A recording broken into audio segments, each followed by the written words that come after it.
$49. Dinette sets, table and 4 chairs, $199. Chairs, end tables, coffee tables, $20. Bedroom suites, living room suites, up to 75% off. Regular mattresses sets, regular $500. Today, $200. Discount Mattress and Furniture, 1501 Evans Street in Greenville. Winning is not everything, it's the only thing. With Domino's Carside Delivery, you can carry out any 3-topping pizza for just $7.99 without leaving your car. So you don't have to interrupt your kid's favorite song. And we'll all be friends just for one day. You can interrupt this, actually. Next time you carry out 3-topping pizzas for $7.99 each, try Domino's Carside Delivery. Just pull up to the store, check in online, and Domino's will bring your food to you contact-free. Carry out only. You must ask for this limited time offer. Prices, participation, and charges may vary. Excludes XL and specialty pizzas. Crust availability varies by size. Message and data rates may apply when using Domino's Carside Delivery. Tired and sluggish? Down in the dumps? Or just have the blahs? Maybe you need to hydrate. Revive Health and Wellness on East 10th Street in Greenville offers IV hydration that can help you with lack of energy, improve your mood, assist with immunity, even fix a hangover. Locally owned and operated, the team at Revive Health and Wellness are experienced and licensed registered nurses that will assist you in preparing for your IV session. Call or text today with questions or to set an appointment with Revive Health and Wellness. 252-350-1805. That's 252-350-1805. Pirate Nation, the newest sports bar is Quarters Bar and Grill, offering gourmet burgers, hot dogs, and wings with unique flavors Greenville has never seen. Pirates like to drink too. Quarters Bar and Grill offers a selection of 10 beers on tap and over 50 different craft beers. Come check us out at Quarters Bar and Grill, open Wednesday to Sunday, 11 to 11, located at the shopping center next to Krispy Kreme. Check us out on Facebook and Instagram and be on the lookout for Quarters Cash hidden around downtown Greenville. Quarters Bar and Grill, the plunder never tasted so good. The busiest travel days of the year will soon be here. What better way to arrive at Grandma's house, or any house, than in a beautiful new vehicle? Phelps Chevrolet in Greenville. The new models are a feast for the eyes, and as comfortable as mashed potatoes and apple pie. And comfortable is the way you feel each and every time you visit our dealership. Come in and get you one. Phelps Chevrolet in Greenville. Come in and see our holiday savings. You'll drive home satisfied. This is Pirate Radio, WGHB Farmville, 1250 and 92.7 FM Greenville, WDLX Washington, 930 and 104.1 FM Washington. The following is an exclusive presentation of Pirate Radio, the voice of the pirate nation. Welcome to Pirate Radio Live. You can paint this with purple. Now live from the Pirate Radio studios in the heart of the Pirate Nation, here is your host, Clip Brock. All right, welcome in to a Tuesday edition of Pirate Radio Live. Chilly day in eastern North Carolina. Should not have worn shorts today, but I did, and I'm paying the price because the legs are cold. Even though you have a hoodie on. I'm wearing a hoodie that is not protecting the old getaway sticks, Shirley Rhodes. But feeling sweatpants Shirley is in the house. Feeling fine inside the friendly confines of the Pirate Radio studios. We got a lot to get to on a Tuesday. Thanks for tuning in on Pirate Radio, 92.7 FM in Greenville, 104.1. In Washington, we are on 1250 at 930. We are online, PR927FM.com. And you can watch the show on Facebook Live and on YouTube. A lot of great guests to get to today, including in about 20 minutes, we will talk to Harold Varner III, PGA Pro. He's a Pirate. He is coming to the game on Friday, and he is coming to the game to see East Carolina beat Cincinnati, and if you tell him otherwise, he will punch you in the face. He is more fired up than anybody I know for this East Carolina-Cincinnati game, and we will talk to him coming up in about 20 minutes, and he'll fire you up for the game on Friday as the Pirates and Bearcats go at it. 3:30 on ABC. We'll be with you 11:30 a.m. on the Bud Light pregame tailgate. Taking you right up to that kickoff on Friday. So looking forward to that. Harold Varner III coming up a little later on. Billy Weaver wants to join us and talk sports, so we will oblige. We'll talk to Weave coming up at around 3:40 on today's show. We've got one of my all-time favorite guests on the show at 4 o'clock, Seymour. We'll talk about the Washington football team beating the Panthers. Cy's fired up for ECU football, but of course we will focus on Pirate Hoops, which, man, last Friday I was so jacked up. The win over Old Dominion, but the loss to Davidson kind of put me back down to reality a little bit. We'll talk about the 4-2 East Carolina Pirates as they got a big homestand coming up beginning on Saturday. So we will talk about all that with Cy Seymour at about 4 o'clock. Tony Dunn usually joins us on Fridays. We'll be on the Bud Light pregame tailgate this Friday. And we will have Thanksgiving on Thursday. So we're going to get Tony in today, early in the week. Unfortunately, he'll be by the phone. I won't be able to physically accost him like I did Chandler yesterday. Might rub some salt in the wound a little bit, but we'll focus on the picks coming up at around 4:25. And at 5 o'clock, Stephen Igoe, Hoist the Colors, joins us. We will hear from Donnie Kirkpatrick and Blake Harrell at some point as they met with members of the media on Monday evening. So we got that for you as well as part of our Bud Light ECU report. I think that's everything. Shirley Rhodes is here. Chandler Honeycutt here as well. How we doing today, gang? What's up, Clipper? What's up? What's gang, up? Gang, gang. The Pirates taking on Cincinnati Friday, and that line has moved from Cincinnati minus 14 to Cincinnati minus 13.5 back to Cincinnati minus 14. So the Bearcats a 2-touchdown favorite over East Carolina on Friday. You're going to start to now tonight. You've got the unveiling of the college football playoff rankings. So you've got this week and then championship week, and that's about it, right? So these rankings are going to be important tonight for the Bearcats. Seeing Oregon lose to Utah on Saturday might move them up to top 4. I say might because there's still a chance. I think Mike pointed it out yesterday that maybe they move Michigan into the top 4 so that Ohio State-Michigan matchup looks sexy on paper. But one of those teams is going to lose this weekend. So if you're Cincinnati, I do think it's all there in front of you. You probably still need Georgia to knock off Alabama in the SEC championship. Give Alabama their second loss. I don't think you get a 2-loss Alabama team in the college football playoff.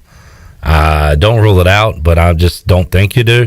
So Cincinnati can use some help there.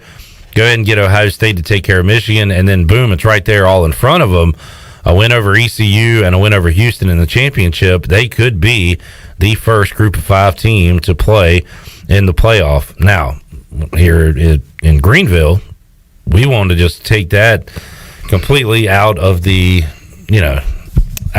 hands and beat them on Friday and send Cincinnati plummeting in the rankings. If you were asked at the beginning of the season what the spread would be for this East Carolina-Cincinnati matchup, what would you say the spread would be? I probably was asked this, and I probably said like 21 to 24.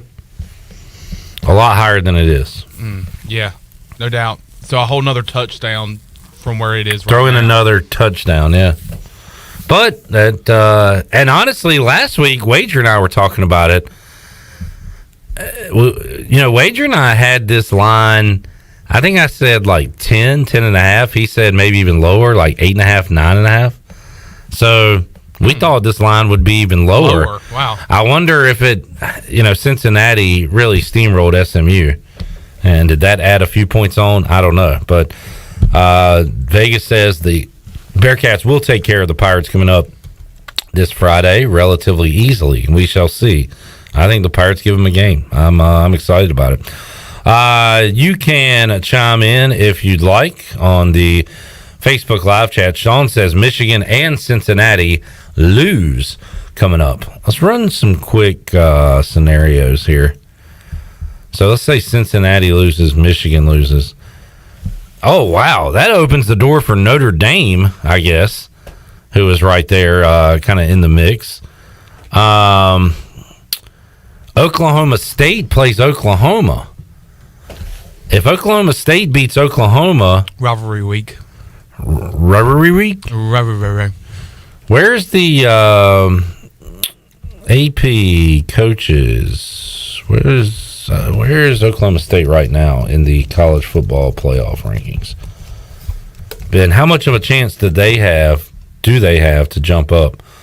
Why do I keep getting the AP rankings? I don't want the AP rankings. I want the college football playoff rankings. Georgia, Bama, Oregon, and of course this is all going to change. So last week Michigan was 6. Michigan State, they're going to take a huge drop after losing. Notre Dame was 8. Oklahoma State was 9. Wake Forest was 10. The whole top 10, it really is going to look a lot different with Wake losing, with Michigan State losing, with Oregon losing. So I think your top 4 tonight is Georgia, Bama, Ohio State 3, Cincinnati 4, Michigan 5. I think is what it's going to look like. So where did Oregon drop after that shellacking this past weekend? Well, we find out tonight. Yeah, but what do you think? Go ahead and put 1-loss Notre Dame ahead and Oklahoma State ahead. So I'm going to say they go to like 8 or 9, maybe even lower. Yeah. So right now, the teams vying for the playoff are Georgia, Alabama, Ohio State, Cincinnati, Michigan, Notre Dame, Oklahoma State. I think that's your teams right now. If Bama loses to Georgia in the SEC championship, I think they're gone. Now, what if Michigan beats Ohio State?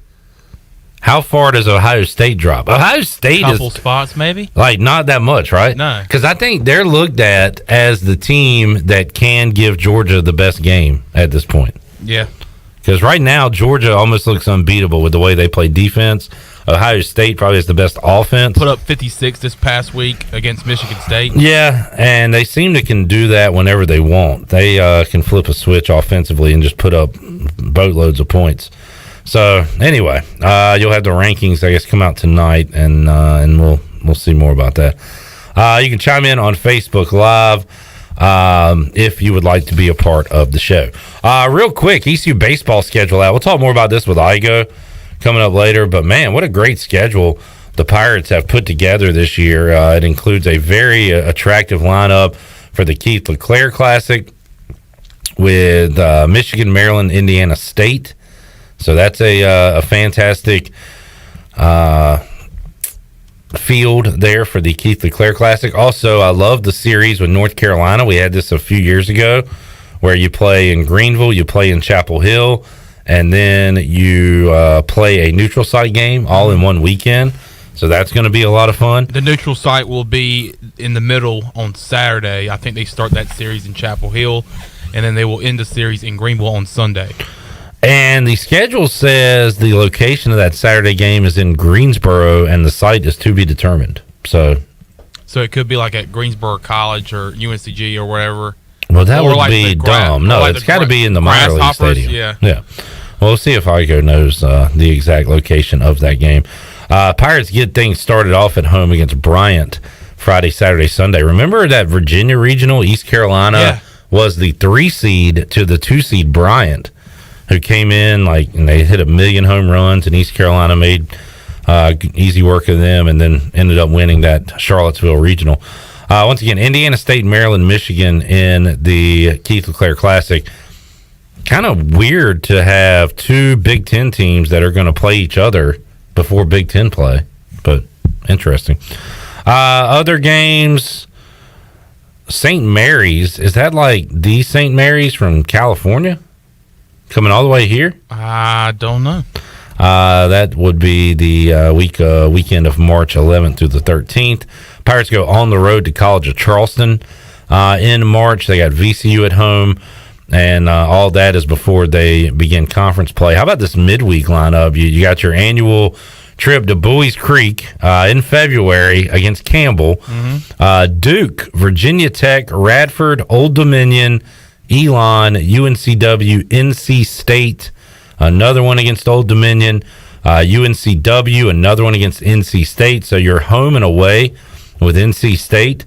You got UNCW on the schedule, and then that weekend with North Carolina, and I believe I said Duke as well. That game will be at Durham Bulls Athletic Park on a 4 o'clock on a Tuesday afternoon. So you get the minor league stadium there. So a very, very good schedule RPI-wise for East Carolina. Some attractive games for fans to come out and see beginning in February. We'll have a little more on that with Igoe coming up later on in today's show. All right, what else I want to get to? NFL news. Jason Garrett has been fired as the Giants offensive coordinator. They put up a goose egg last night. Did I see that? Or no, they scored, but they lost. I think they scored 10 points.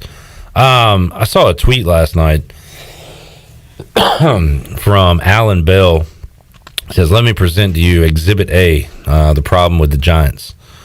Their senior offensive assistant." This goes back to when I was talking about Rob Ryan last week. Like, these guys just, I don't know. I don't want to take away a man's job or anything, but like, these guys stink as coaches and just get job after job after job. I guess it's just part of the gig. Like, it's part of the cycle. There's some people that, fail upwards. Yeah, Tennessee Volunteer fans, cover your ears. The senior offensive assistant for the Giants is Derek Dooley.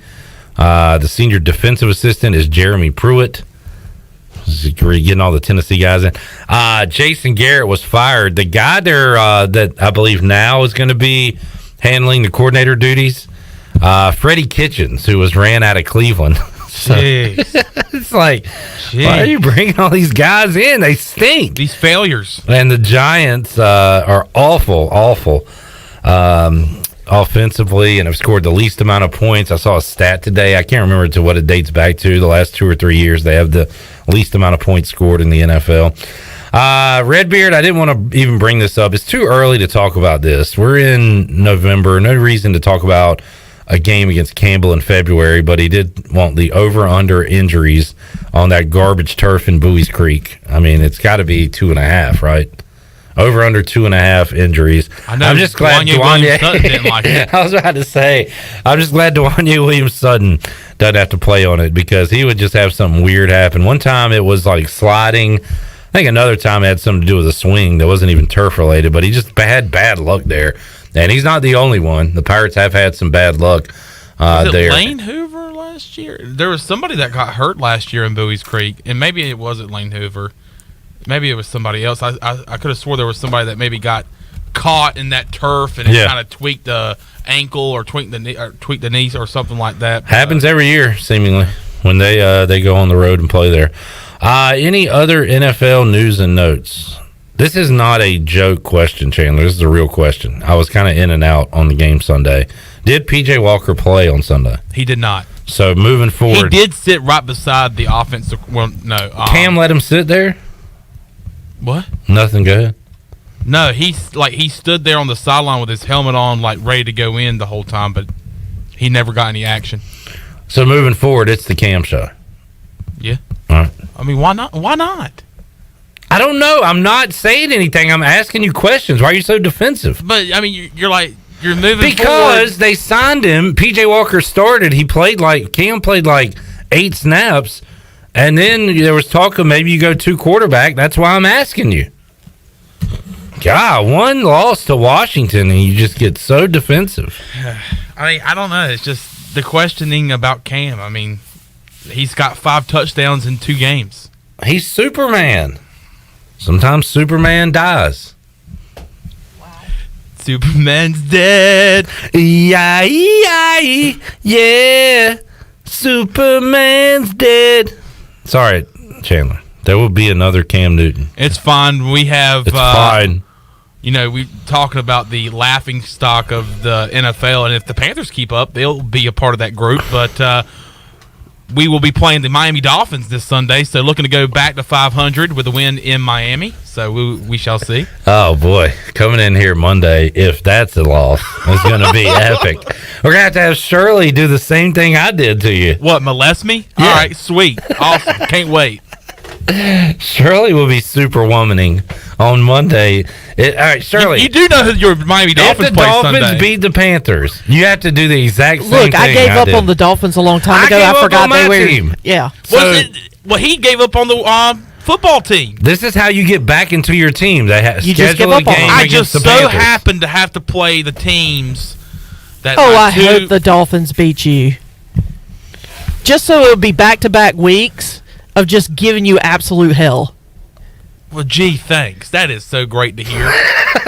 We don't roast you because I want to give you hell. We roast you because we like you. That's true. If we didn't like you, we wouldn't even acknowledge you. We would be super nice to you. We would just absolutely just... Well, please don't hover over me and breathe on my neck and ask me if you like that. Would you rather...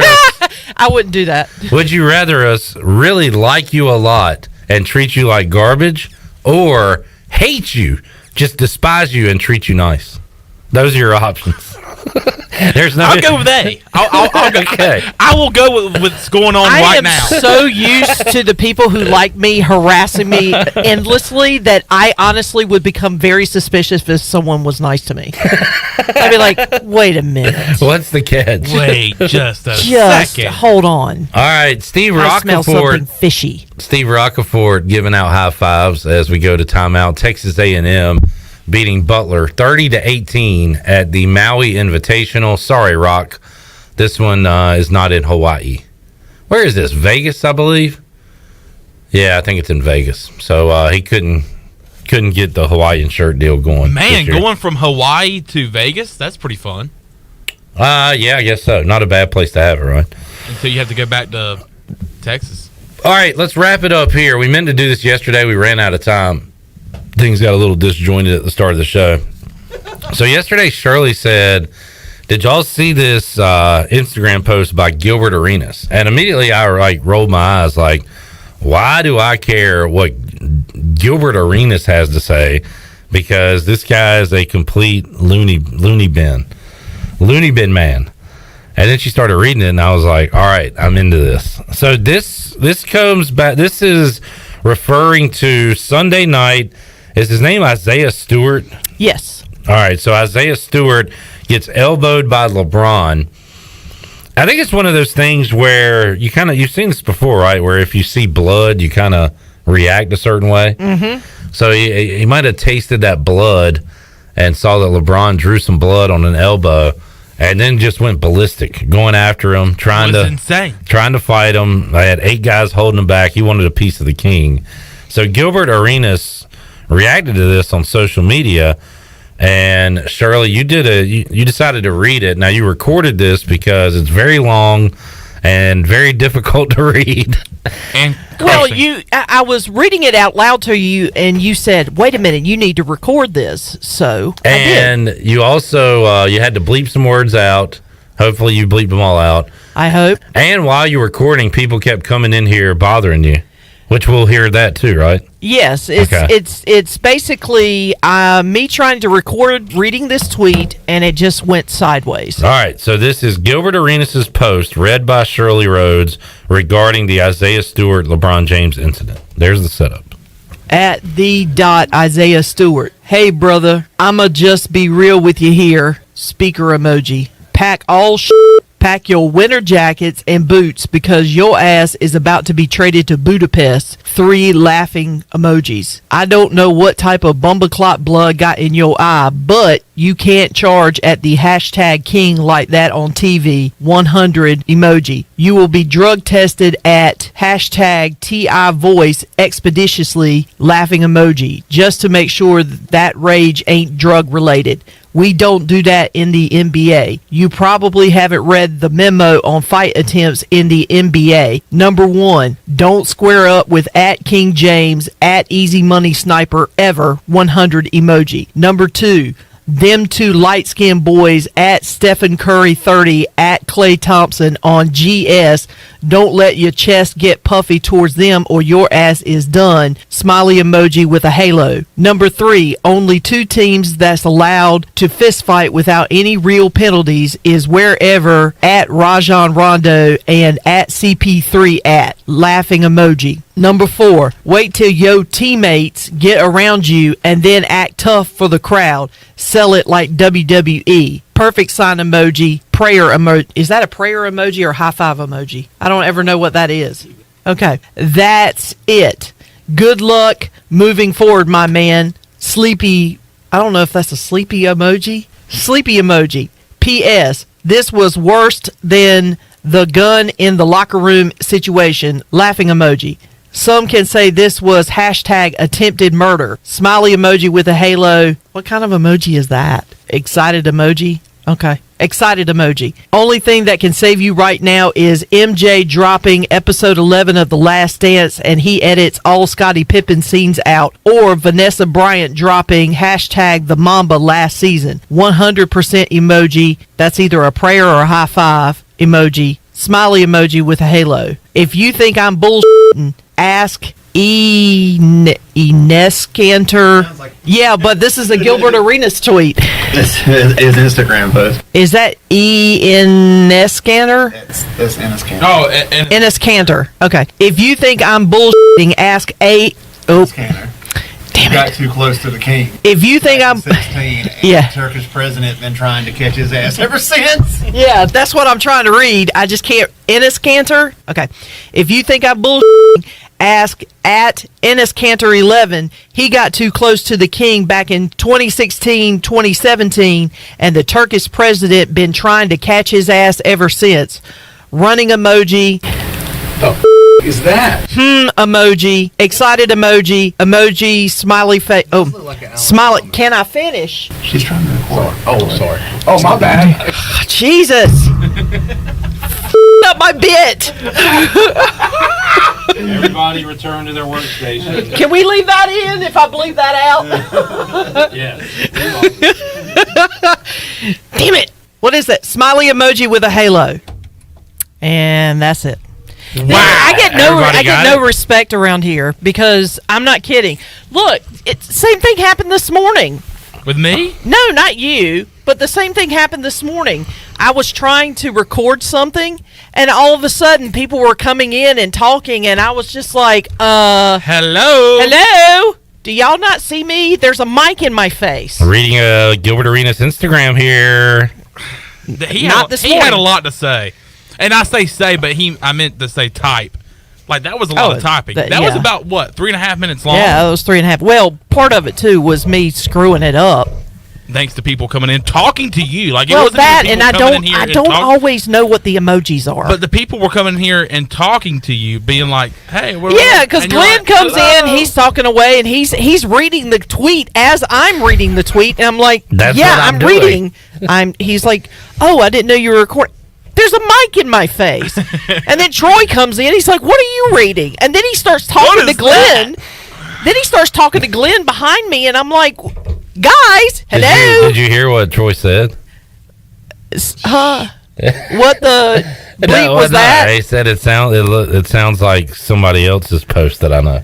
Oh. Yeah, faintly said it. Yeah, I faintly heard it, yeah. All right, anyway. All right. So there you go. Now you're up to date on what happened. And yes, Gilbert Arenas is known for the guy that had the gun in the locker room. And he's the one trying to make sense out of all this. I do like his rules, though. You don't fight against LeBron. Don't square up against Steph and Clay. And the only teams that can fight are teams that have Rondo and CP3. So there you go. The fighting rules of the association. All right, let's get a break in. We'll come back when we return. Harold Varner III will join us. He's got him an RV. An RV. And he's coming to Dowdy Ficklin Stadium on Friday. We'll talk about that and more with the Pirate, the PGA Pro. That's on the way after this.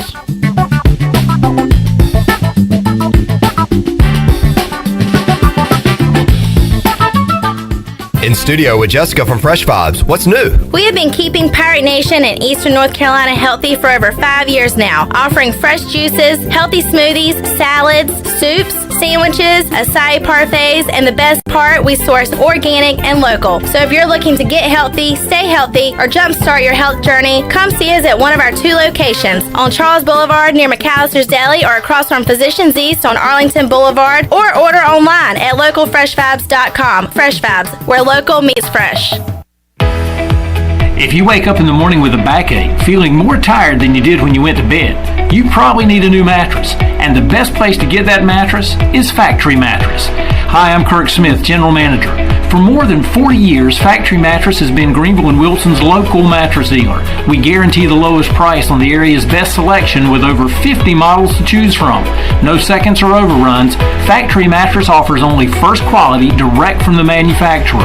Sealy Posturepedic, Beautyrest, Stearns & Foster, and Tempur-Pedic. The most highly trained sales associates with over 60 years of combined experience. Same as cash financing with zero interest up to 48 months and free local delivery. Face it, to have a good day, you've got to have a good night. So sleep better knowing you saved money at Factory Mattress, locally owned on Greenville Boulevard in Greenville, on Forest Hills Road in Wilson, on the web at factorymattressusa.com, and a proud member of Pirates Supporting Pirates. North Carolina State Parks is proud to announce that they have partnered with the Hometown Strong program. Our visitor centers are now equipped with public Wi-Fi to help kids with school. Remote learning has become a critical public health measure in maintaining social distance and continuing to educate our young people. Take advantage of Wi-Fi and a hike at Goose Creek State Park or a day trip to the beach and access remote learning at Fort Megan State Park. For more information, visit hometownstrong.nc.gov. Hello, this is Talbot Green with Angel Oak Home Loans. Now is the time to take advantage of the opportunity to buy more home or refinance your current mortgage at historically low rates. The combination of our local team's experience and Angel Oak's wide offerings of products from standard conventional, government, and portfolio loans has something for most financial situations. For more information, call Talbot Green, Joanne Weir, or Wanda Hager at 751-2060. NMLS 1719250, Equal Housing Lender. Hey Pirate fans, your one-stop shop for all your tailgate essentials is Shimmer Boutique. Need some purple and gold to wear? Shimmer has a great selection of clothing for men, women, and children. Need some shoes? Shimmer has the best selection of Hey Dudes around. Need a cooler for tailgating? Shimmer has you covered with a huge selection of Yeti and outdoor accessories. Shimmer, just 1 minute from the stadium on Greenville Boulevard behind Starbucks and in Winterville and Jacksonville. Find us online at shimmerboutiqueonline.com. Go Pirates! Pirate fans, get ready for a winning season and team up with Quality Equipment, your local John Deere dealer and proud sponsor of the ECU Pirates. When you do business with us, you'll get things done right. We're proud to offer a large selection of new and used John Deere equipment, a fully stocked parts department, and a highly trained staff who is here to support you throughout the life of your equipment. So get quality done right before every ECU game day and visit QualityEquip.com. Be sure to check out David Price Construction for all of your commercial or custom residential renovation and building needs. Run by ECU alumni, David Price Construction specializes in commercial projects, maintenance on facilities, and large-scale residential renovations and additions. Proud to be voted the Remodeler of the Year by the Home Builders Association of Raleigh-Wake County in 2018 and Best Business Commercial Remodel Project winner for 2020. David Price Construction, the proud ECU Home Services partner. This is assistant football coach Drew Dudzik, and you're listening to Pirate Radio, the voice of the Pirate Nation.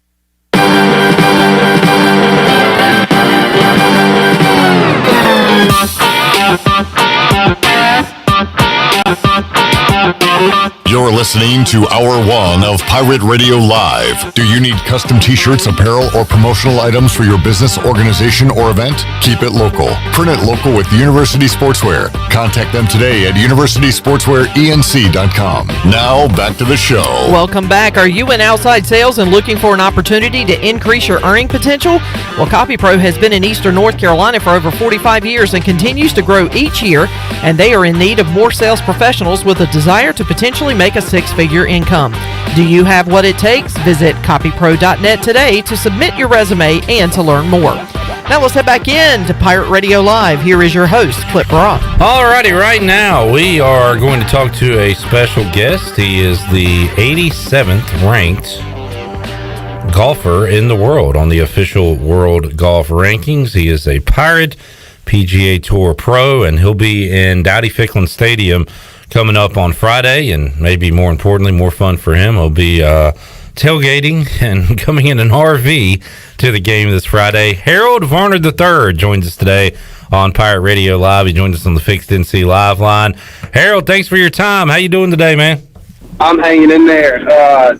Obviously super excited. You know, obviously it's about being thankful, and I'm thankful the Pirates are playing well, and, you know, I just think we're going to beat Cincinnati. So, had this grand idea. We're going to rent an RV and drive up Friday morning. Yeah, and I want to get into that. First of all, Harold, before I forget, how's the home life? You got a new addition to the family since we last spoke with you. It is awesome. I mean, for everyone that's had a kid, I'm sure they understand, but it's nuts. It's something you want to have, but like dealing with it's like way more fun. No doubt. Got a 12-year-old. Enjoy every day, Harold. I'm sure a million people have told you this. They grow up fast, so enjoy every single day. Harold, let's talk about the RV experience. So, where are you going from? Where are you coming from? What's the road trip looking like for you? So we, I think it's pretty cool. I don't know. I just woke up one day and I was like, dude, let's just take an RV to Greenville, like kind of jokingly, like 2 weeks ago. And then we beat Navy, and I just went on RV Share and found this RV, and I'm just super, yeah, it's gonna be awesome. I don't really know what to expect, but I just know I'm on the way. We're gonna leave from Charlotte Friday morning and hopefully get there around 10:30, 11, hopefully. Good stuff. And last time we talked to Harold, it was before the season started. I remember we were talking about the App State game in Charlotte. But, man, the Pirates have come a long way, and you were kind of ending your golf season right around the time football kicked off. So you've been able to follow the Pirates, and what a year, Harold. I mean, you are one of the most optimistic Pirates, but did you even have them winning 7-8 games this year? Well, I feel like we're going to win every game. The thing about being a Pirate, it's obviously been, pretty rough the last couple of years, and everyone's good at complaining, but sometimes I get pissed off when we're not good at supporting. You're basically banking off your excitement off of 18-year-olds, and what they need is just support. And if we're there, it means a lot. I don't think they get to voice their opinion about it a lot. I think they just play and try to do their job, which is, that's what you're supposed to do as an 18-year-old. But as a 30-year-old that's been a student athlete, like, get off your butt and support them. It's important.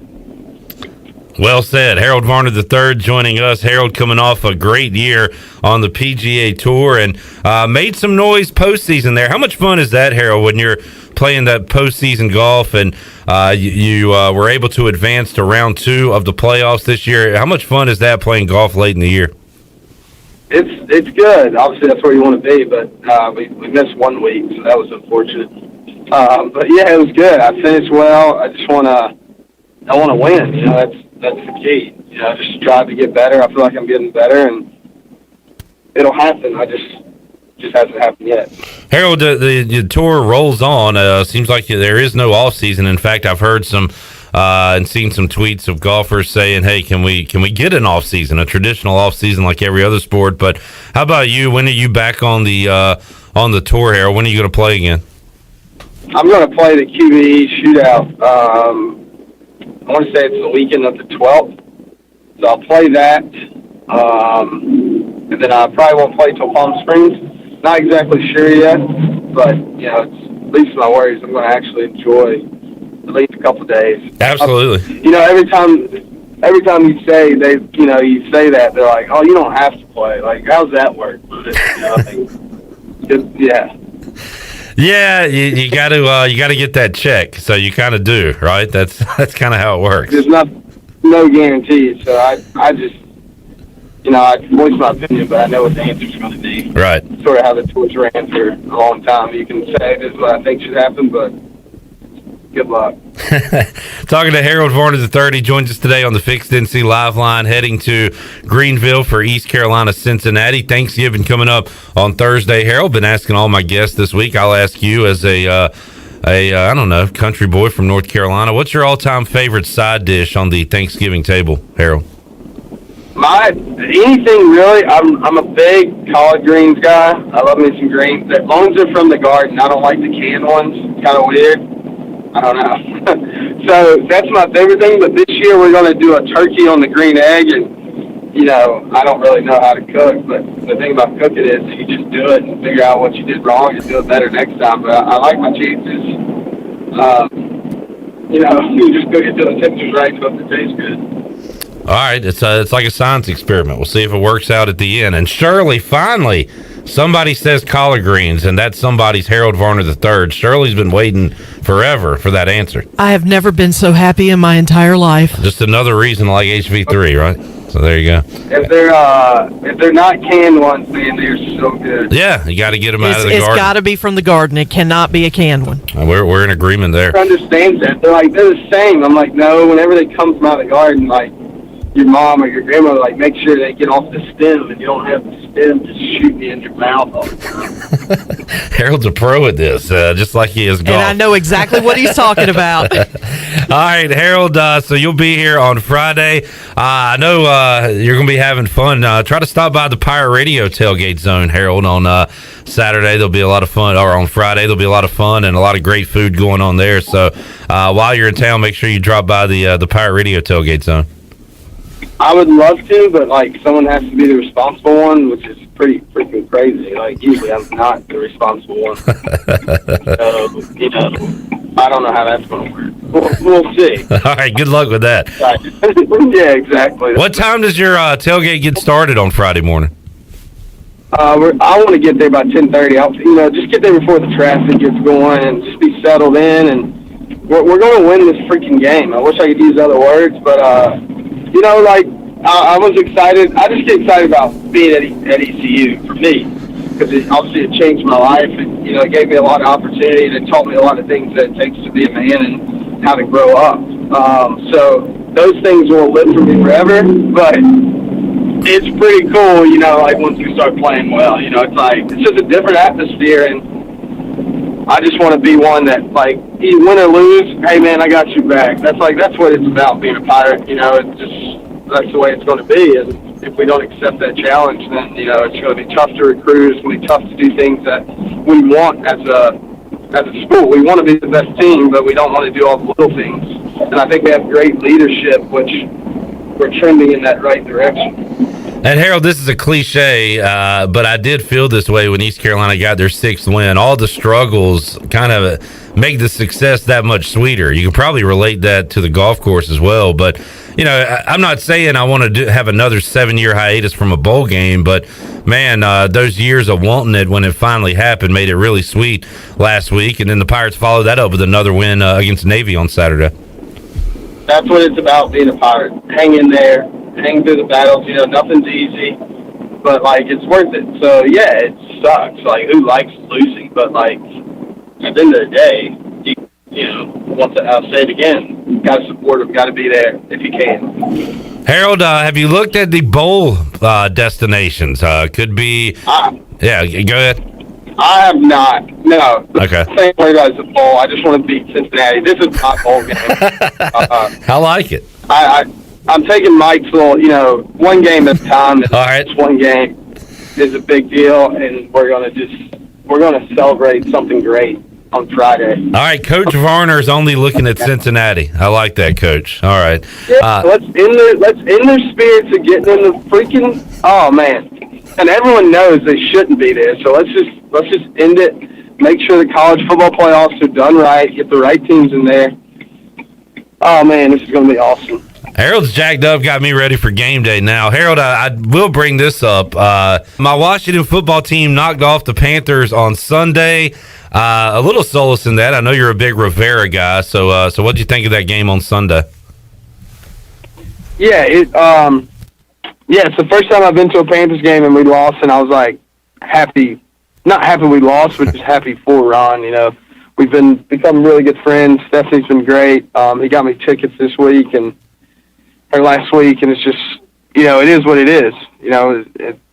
Everyone just says it's a business, and you just kind of take it one day at a time type thing. But yeah, it happened. I couldn't believe it. I thought we were going to win for sure. It was good to see Cam back, though. It was pretty electric. He can sell some seats. I can tell why we brought him back, that's for sure. No doubt about that. He had the place rocking, and Panthers covered up short, but Ron Rivera going back to Charlotte. Joey Sly, a bunch of Panthers on that team, Harold, as you know, going back to Bank of America and getting a win. Yeah, it's awesome.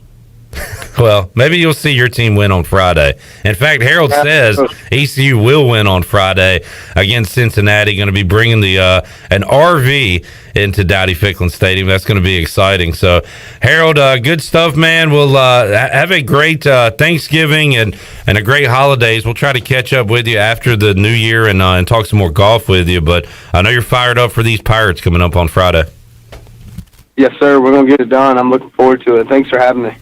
Thank you, Harold. There's Harold of Varner III joining us, and I've heard a lot of people who are optimistic about this game coming up, but no more optimistic than that Pirate, Harold of Varner III, who says mark it down, East Carolina gets the win, knocks off Cincinnati, and ruins their Thanksgiving weekend and their plans for a college football playoff.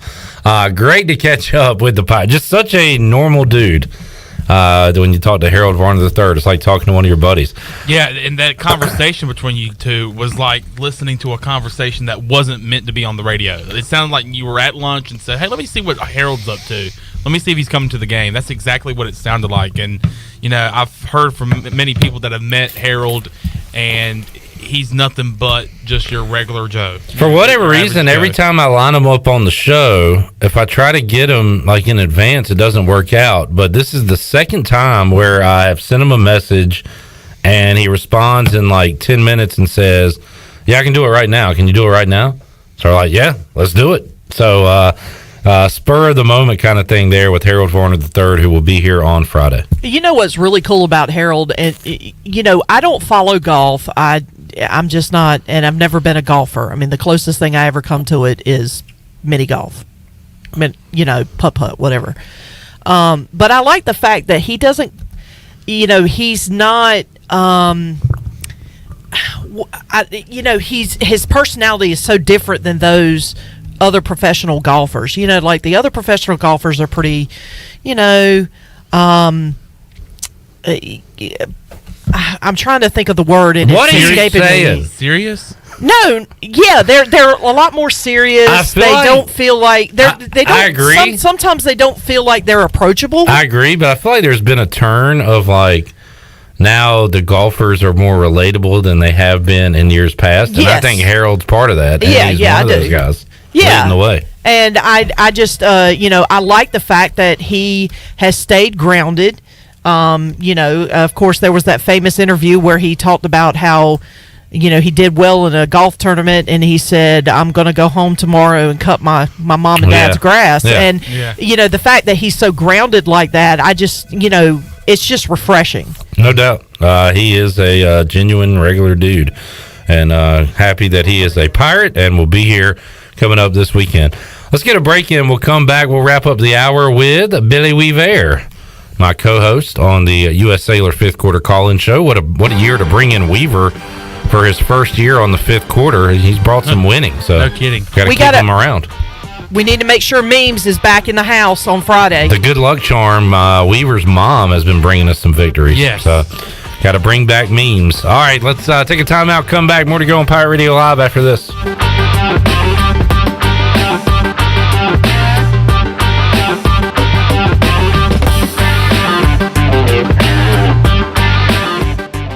Hey Pirate Nation, this is Kyle Gaines from Washington Chrysler Dodge Jeep Ram. Not only will you feature a great selection of pre-owned inventory for sale, but we'll also buy your vehicle even if you don't buy one from us. Drive a little, save a lot. Give us a call and make a short trip to Washington and let us buy your vehicle today. It is totally worth it. We also service all makes and models at our state-of-the-art service department. Washington Chrysler Dodge Jeep Ram between Greenville and Washington, and WashingtonChryslerDodgeJeepRam.com. Remember, drive a little, save a lot. Go Pirates. In studio with Dr. Shondell Jones from Kinetic Physical Therapy and Wellness. What's new, Dr. Jones? Yes, we just added 6,000 more square feet of gym space where we're now able to offer our athletic movement programs. They're age-specific programs that help you develop speed, power, agility, and strength to give you that athletic edge. So come by and see us at Kinetic Physical Therapy and Wellness on Arlington Boulevard, or check us out online at kptonline.com. That's kptonline.com. Why wait? Get breakdown the door deals now during Bostic Sugg Furniture's Black Friday blowout. Browse our 40,000 square foot showroom with thousands of items in stock. Plus, save up to 15% off store-wide with 6 months special financing or get 72 months special financing. Find the perfect mattress for the way you sleep with 72 months special financing. Don't wait for lower prices. There won't be any. There's no lines, no waiting during Bostic Sugg Furniture's Black Friday blowout. Well, the secret is out. CD's Grill has the best breakfast in Greenville. Start your day with a made-to-order breakfast Monday through Saturday at CD's Grill. Plus, you can enjoy lunch Monday through Friday. And their lunch specials are always a huge hit. Monday, it's barbecue chicken. Tuesday, pork tenderloin and gravy. Wednesday, chicken and pastry. Thursday, barbecue pork chops. And Friday, it's spaghetti. CD's Grill on Fire Tower Road in Winterville, near Evans Street. Stop by CD's Grill for the best country cooking around.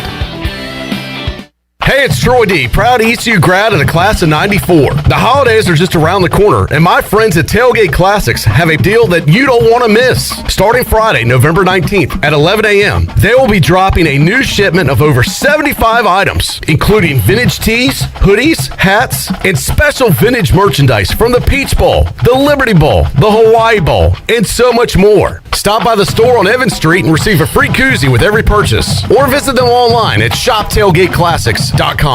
The Rick House is Eastern North Carolina's premier American-style restaurant and bourbon bar. In appreciation of ECU's awesome season, the Rick House is giving ticket holders to the Cincinnati game 10% off their meal, excluding alcohol. That's right, come either this Friday, Saturday, or Sunday with your ticket and get 10% off all menu items. We look forward to serving you, and let's go Pirates! The Rick House, American Provisions and Spirits, 710 Red Banks Road beside the bowling alley in Greenville.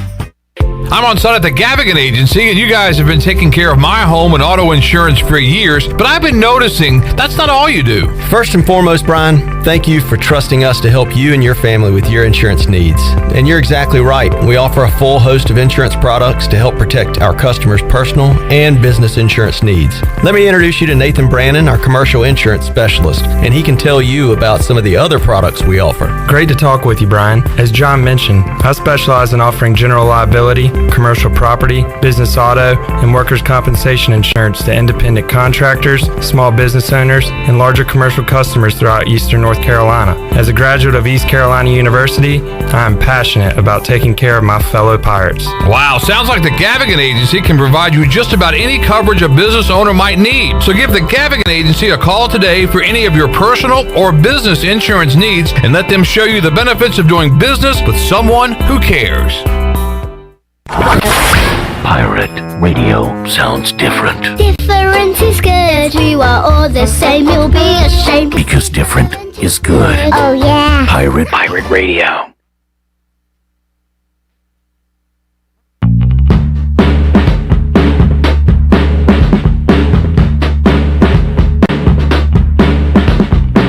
You're listening to Hour 1 of Pirate Radio Live. Do you need custom t-shirts, apparel, or promotional items for your business, organization, or event? Keep it local. Print it local with University Sportswear. Contact them today at universitysportswearenc.com. Now, back to the show. Welcome back. For the latest breaking news, interesting stories, and awesome contests that can make you a winner, be sure to follow Pirate Radio on our social media on Facebook, Twitter, and Instagram at PR927FM. Join the close to 50,000 followers today at PR927FM. Now let's head back into Pirate Radio Live. Here is your host, Clip Rock. All right, trying to hook up with Billy Weaver. We'll see if we can get him on before we wrap up this hour. He's too busy selling cars. Maybe he's got a sale going on. Shirley was struggling with what to say about Harold Varner last segment. Mike says what Shirley was trying to say about HV3 is golf swing emoji, 100 emoji. Yeah. Is it a high five or is it praying? I don't know. Well, which one? There's two of them. There's one with that, and then there's one with that, but it's got like these little marks around it. So I don't know. Is that the high five one or is that the prayer? I don't know. I don't know. I've only seen prayer. And what's the... Chandler, you're a young guy. What do you send emoji? What are your favorite emojis? I think about, what is my favorite emoji? What are you sending to the ladies? Oh, sorry. the. Did I say that out loud? What did you say? I just went. She just scoffed. Oh wow. She's just a scoffer. Scoffer. I giggle We snorted. got a scoff over here. Hey. I don't know, man. Look, I don't have to use emojis. Oh, What does that boy, mean? You are so full of it. You do. You use your words, or you just Use my actions. Oh. All right, now I want to know, what are your actions? All right, Slick. Little ass dog. Something similar to what you did to me yesterday. So you're flashing people as you're just. Who's saying little ass talk and a lot more action? That would be Toby Keith. I don't think so. How I've much heard you want to the bet? song. Oh, little less talking is like. You might be right, but I don't think. Damn it, Shirley's right. Shirley is correct. Shirley is the music pro. I shouldn't have questioned you. I apologize. It's okay. It's all right. Don't. I have been questioned more times than I can count. Who's saying it's all right? It's all right. It's all right. She moves in mysterious ways. That would be you too. That is correct. Bono. Impromptu music trivia, since Billy Weaver didn't answer his phone. We got Seymour coming up at 4 o'clock. Tony Dunn to make some picks coming up at around 4:25. Stephen Igoe in the 5 o'clock hour. So we had Harold Varner just a little while ago, Great way to start the show. which is now my hero because he did pick my favorite side dish for Thanksgiving. Collard greens. Collard greens, and they have to be out of the garden. It can't be in a can. Yeah. We got Cy coming up. Well, Harold wanted me to, like, I got pretty excited and fired up for the game. Cy's going to get you fired up for basketball. Mm-hmm. And then you got Igoe. What do you say? I'm saying that's a letdown. Wow. Wait, don't tell Igoe I said that, though. We're trying to keep people. So we're gonna get you. You want to be you're consistent. On a major high, but we gotta get you back down. We got to tap the softly. Wait. No. You got to address it, but then you got to tap the brakes a little bit. Mhm. So you got to be consistent. Mm-hmm. We won't. Troy Dreyfus. It's a lot like Troy Dreyfus. Yeah, has that's what been I'm this saying. season. I feel like I've been consistent this year. I love how that ends. How'd the 5 o'clock hour go yesterday without me? Everything go smooth? It went swell. Great, good. So does that mean I can miss more days moving forward? No.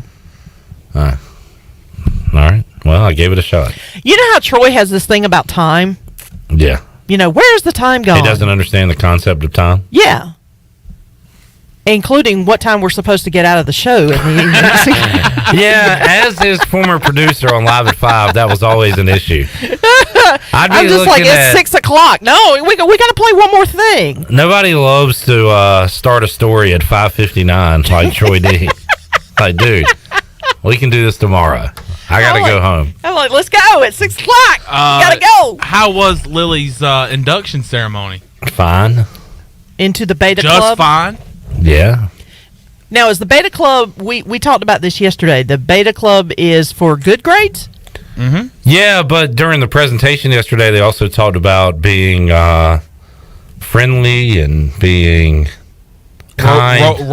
Role models of the school. Learning, leadership and learning. I mean, it has a standard, and you have to rise to that. Heard you say that yesterday. Because the standard is what wins. So it encapsulates quite a few things, but okay. I was very because I was proud curious. of her. I asked about it yesterday. I didn't know what Beta Club was because when I was in high school, I mean, I was in the FBLA, but what is? Oh, that's Future Business Leaders of America. yeah, Troy thought I was in the FFA because apparently he thinks all people in Farmville farm. I was not. See if that's Weaver. We got 1 minute. Oh yeah, that's right. If that's Weaver, we got 1 minute to talk to him. I was in Beta Club. Were you? I was. What did you do there? What did I do? Yeah. We had meetings. Did you attend those meetings? I did. Okay. I don't know if I attended any of And mine. that's I why- don't even remember. We would go to the state conventions. Oh, yeah. Man, those were fun. And if she ever gets the chance to go to Greensboro, she will have a great time. All right. Wait, is that where you? No, that was in Nashville, right? That was national. When you spent like $500 on the kiosk guy. That was a Beta Club convention. So all you did in Beta Club was spend $500 on. It wasn't $500. It was $150. Jeez. That's still a lot of money for a high school kid. It is. It was more than that, wasn't it? I thought it was more than 160. No. Look, it keeps going up.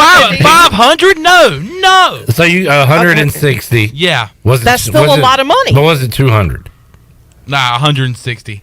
Sold. I don't know. It was 160 for the face cream. This is like trying to make a deal with Billy Weaver at Brown and Wood. We've got like 2 minutes. We are going lightning round with you. First of all, how you doing? Doing good. I was trying to sell a car. So y'all called and sorry I didn't get your car. That's what we thought. That no problem at all. We can wait for you. Weave, East Carolina, a 14-point underdog to Cincinnati. What do you think about that line? Pirates win. They cover the spread. They not only cover the spread, they win by 21. No, I'm just kidding. Whoa. I just figured if we're going lightning round, let's make it exciting. You know what? 14-point spread is not as bad as I thought it would be. You thought it would be more? I thought it would be more just because the Pirates never get any respect. It doesn't matter how many they've won. It doesn't matter how well they're playing. The Pirates just never get a whole lot of national respect. But then again, Cincinnati is not getting a whole lot of respect either. I mean, they're getting a lot of talk, as they should, because, you know, they're number 4 in the rankings right now. They're undefeated. They've got a chance to be a spoiler, get in the college football playoffs and all that. So they're getting a lot of attention. I just don't think there's a whole lot of respect for either one of these teams nationally. But that doesn't mean anything because the game's going to take care of itself. I think it's going to be an exciting game. I think the Pirates, you know, Clip, you and I, we all have talked about, you know, it's kind of primed and ready. You know, is Cincinnati primed for an upset? Because all the pressure is definitely on them. So I think it's going to be a good ball game, and the 14 points, I think I'd take East Carolina in that 14. Now, whether or not they win, that's another thing, but I think I'd take the spread. I kind of like the points as well. I kind of like the Pirate side on this one.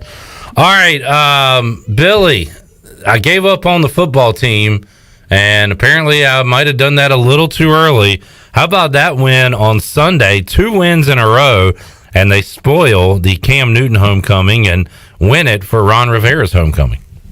How about Heineke? I would have thought that if you gave me the choice realistically of the 2 quarterbacks, even though Cam is rusty, still doesn't know the whole playbook, still back at Carolina, it's a little bit different and all that. But if you took me, if you had to make me take one of the quarterbacks in that matchup, I would have taken Cam. But Heineke looked great. I mean, he really did. And we've seen, you know, he's not a flashy quarterback. He's not a guy that's going to go out and dominate games. He's not going to be a Hall of Famer by any means, but he's a confident quarterback. He's, you know, when he was making plays, you know, he was excited. The team gets excited around him. I mean, we know what Chase Young feels about him, obviously, and I hate that, you know, Chase is out for the rest of the season. That's a big blow for Washington's defense. But they played well, and you know what? In this NFC, they're still in the hunt. Yeah, and they got their game where they're favored coming up Monday night, actually, against the Seattle Seahawks. So still an opportunity for them. Did we ask you last week what's your? I think we did, but what's your favorite side dish at Thanksgiving? No, you didn't. But my favorite side dish is mashed potatoes and gravy. Okay, you gonna be enjoying that this Thursday? I will be. I'm actually I cook a little bit, so when we go to family dinner, I have to kind of feel like I've contributed in some sort of way. And I do deviled eggs, and I like those too. Those are really good. But yeah, mashed potatoes and gravy, and it's funny that you say that because I actually was listening. I don't know, it was to some national TV show or something. They were talking about a poll for the favorite sides. And mashed potatoes and gravy is like number 1 nationally, if you can believe that.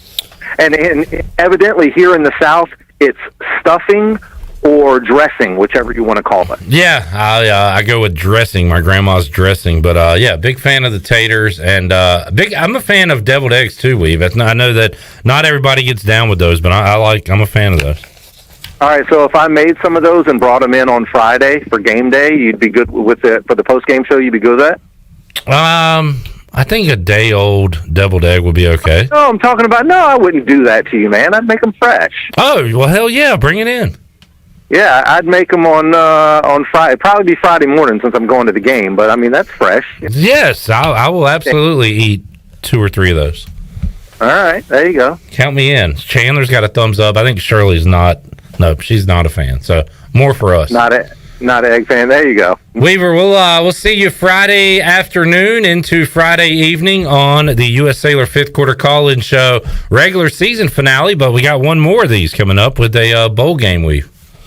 Yeah, that's going to be fun. It'd be interesting to see where the Pirates go for a bowl game. And you know what? Any bowl that gets East Carolina and gets the fan base is going to be happy because this fan base is going to be juiced, especially if East Carolina can pull off the big upset at the end of the year. 8 wins going into the bowl game. Can you imagine the excitement around this program and how many people will show up at whatever bowl game it is, especially if it's a drivable bowl game, which there's a few of those that could be possibly in play. Looking forward to it. We will talk all about it Friday. We'll kind of recap the game, the season, and also the bowl game that we could be going to, Shirley. Yeah, absolutely. And a quick question, Billy, before we let you go. Can we get memes back in the house for our watch-along close to the end of the game? Yeah, we'll have to see if we can do that because she's had an outstanding time there. She says she loves you guys to death, and she has never had so much fun, and she's been the lucky charm. Yeah. It's kind of like, the old pair of socks, and I hate to call my mother an old pair of socks. You just did. You don't go away from your lucky socks. I mean, she's going to kill me. I understand what you're saying. It just kind of came out wrong. Why would you say that about me?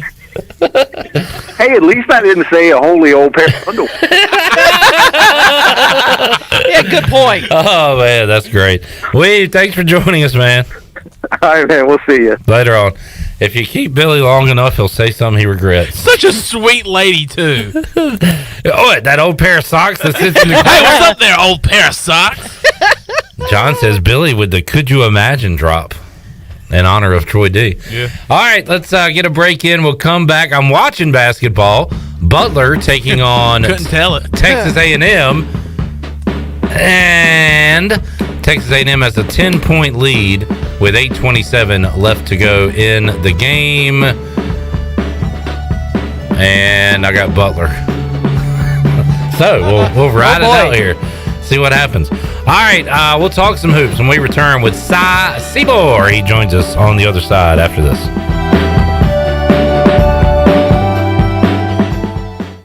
If you live in eastern North Carolina, chances are you've heard of Riley's Army. Riley's Army started in 2008 and has provided emergency support to over 300 families who have a child with cancer. Join us on Sunday, December 12th at 2 p.m. at the Winterville Parks and Rec campus for the Santa Dash, benefiting kids with cancer and their families right here in our community. Bring a new, unwrapped gift for a Riley's Army family and help us give our families the Christmas they deserve. Register at runtheeast.com or call us at 252-481-4471. We can't do it alone. We need an army.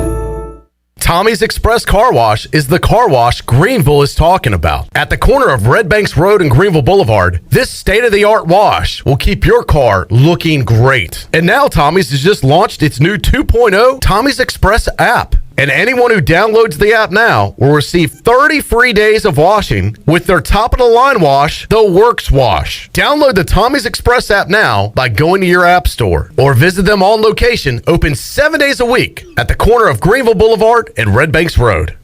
Eastern North Carolina's choice for window tinting, signs, graphics, wraps, graphic design, and more is Signs and Tint. Signs and Tint is family owned and operated right here in Greenville, and their NC licensed electricians specialize in vehicle wraps, paint protection film, and more. They can even do building signs for your business. Signs and Tint offers 10% off for military and first responders. Also, make sure to mention Pirate Radio at checkout for a discount. Stop by their office today at 801 Staten Road or visit them online at signsandtint.com.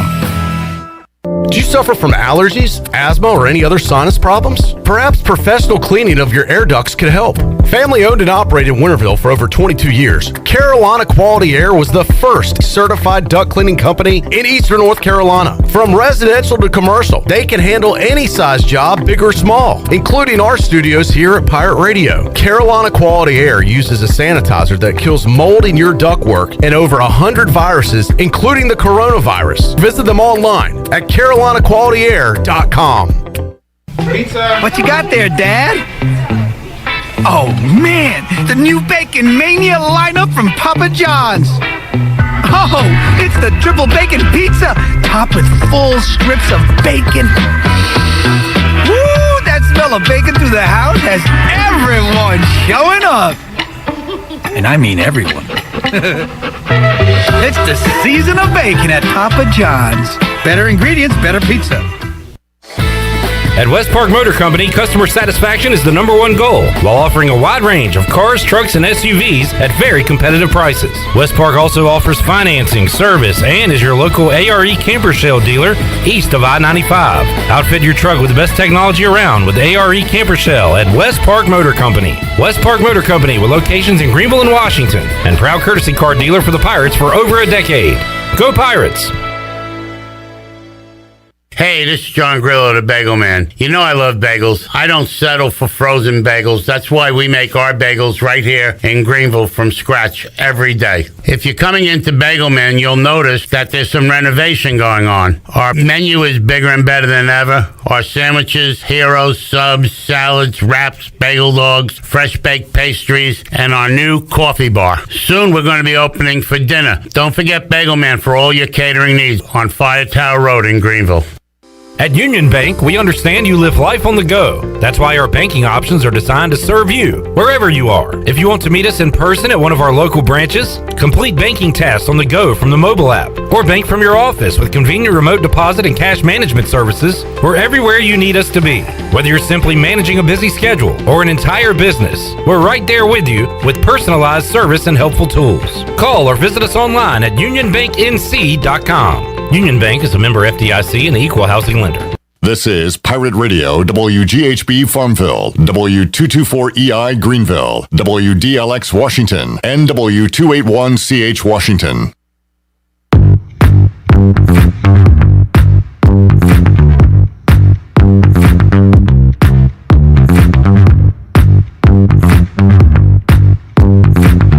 You're listening to Hour 2 of Pirate Radio Live. Save lives, be a hero, and make $700 your very first month donating plasma at Grifols Biomat USA. It's the easiest way to make extra money. Start now at Biomat USA on 505 South Memorial Drive. Make up to $700 in a month and save lives now at Grifols Biomat USA. A better donor experience and better pay. Now, back to the show. Welcome back. Eastern North Carolina's choice for window tinting, signs, graphics, wraps, graphic design, and more is Signs and Tint.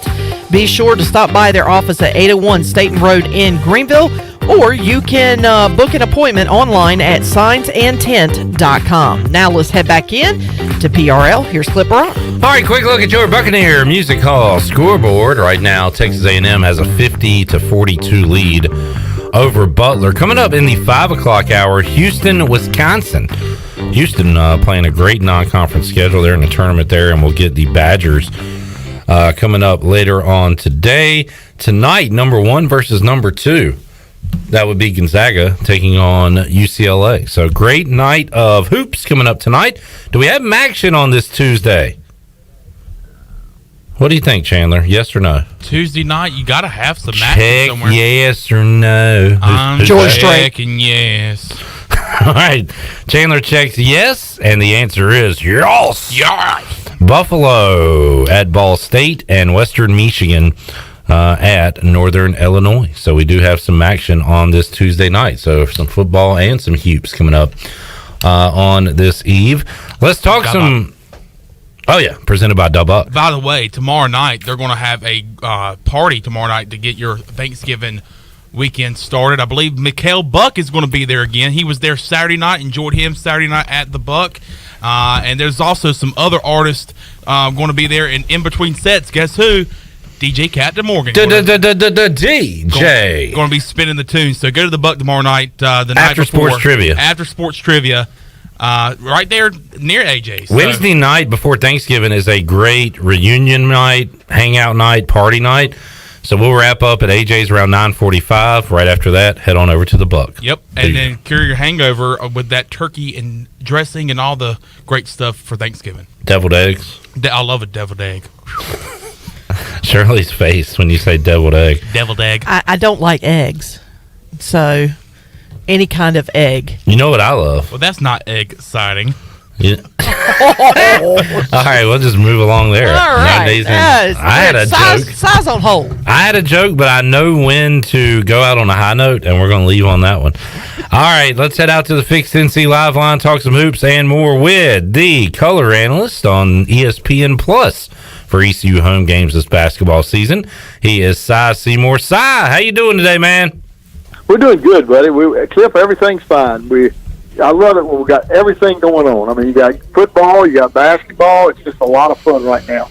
Everybody's getting going pretty good right now. For the Pirates, basketball starting up, and football's ended strong. So. Yes, sir. And Cy, you believe this team could do something. This football team could do something in 2021, and sure enough, 7 wins in the win column, and looking for number 8 when they take on Cincinnati on Friday. And Cy, we talk a lot of basketball with you, but I know you're excited about what Mike Houston and his squad's doing. You know, it's so funny when you talk to people that really, really study it.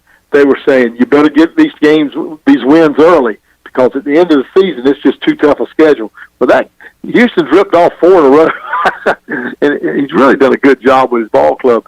And to beat Navy, I know their record's 2-7, but to beat Navy on the road on Senior Day, that's a heck of a win. That's a great win for their football team. And they're playing good. I mean, they're doing a lot of good things, and they believe in themselves. And that's a tribute to your head coach. That's a tribute to Mike Houston in that he's a good coach, and give credit to his kids and his players. And people need to get out and support this ball club. Cy Seymour joining us, while we're talking football. Somehow, some way, since we last spoke, Washington has won 2 games in a row, including Sunday in Charlotte against Cam and the Panthers. And Cy, did that fire you up a little bit on Sunday? Well, yeah. Well, I'm so used to them, being in these big playoff games. First of all, they beat the world champs. Let's get real. They beat Tampa Bay solidly, and their best player got hurt, but they just moved right on. And then they come back, and I get the expansion team. What do they call it? The Carolina Panthers. With the Carolina Panthers. Expansion team. Problem there. And so got to give credit to the Washington football team. They're playing extremely well in the month of November, which is a good sign for their football program. That's what I heard a former player say that on the radio side. It's not about what you did in September, October. How are you playing in November? And this team's playing pretty well right now. I hate it that they're starting to make me believe again, so it can all come crashing down again. But that's the way it goes. That's the way it rolls.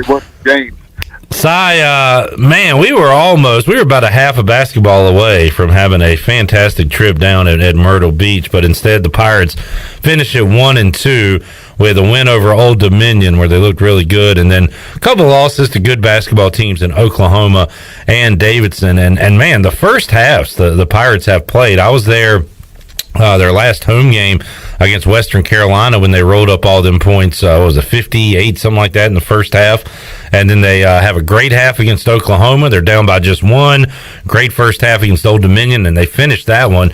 And then, man, a double-digit lead against Davidson at halftime, and the Pirates just couldn't hold on, struggled in the second half and lost it. But we've seen plenty of signs, that say this is going to be a fun basketball team to watch. I just wish they could have closed out one of those other games there in Myrtle Beach.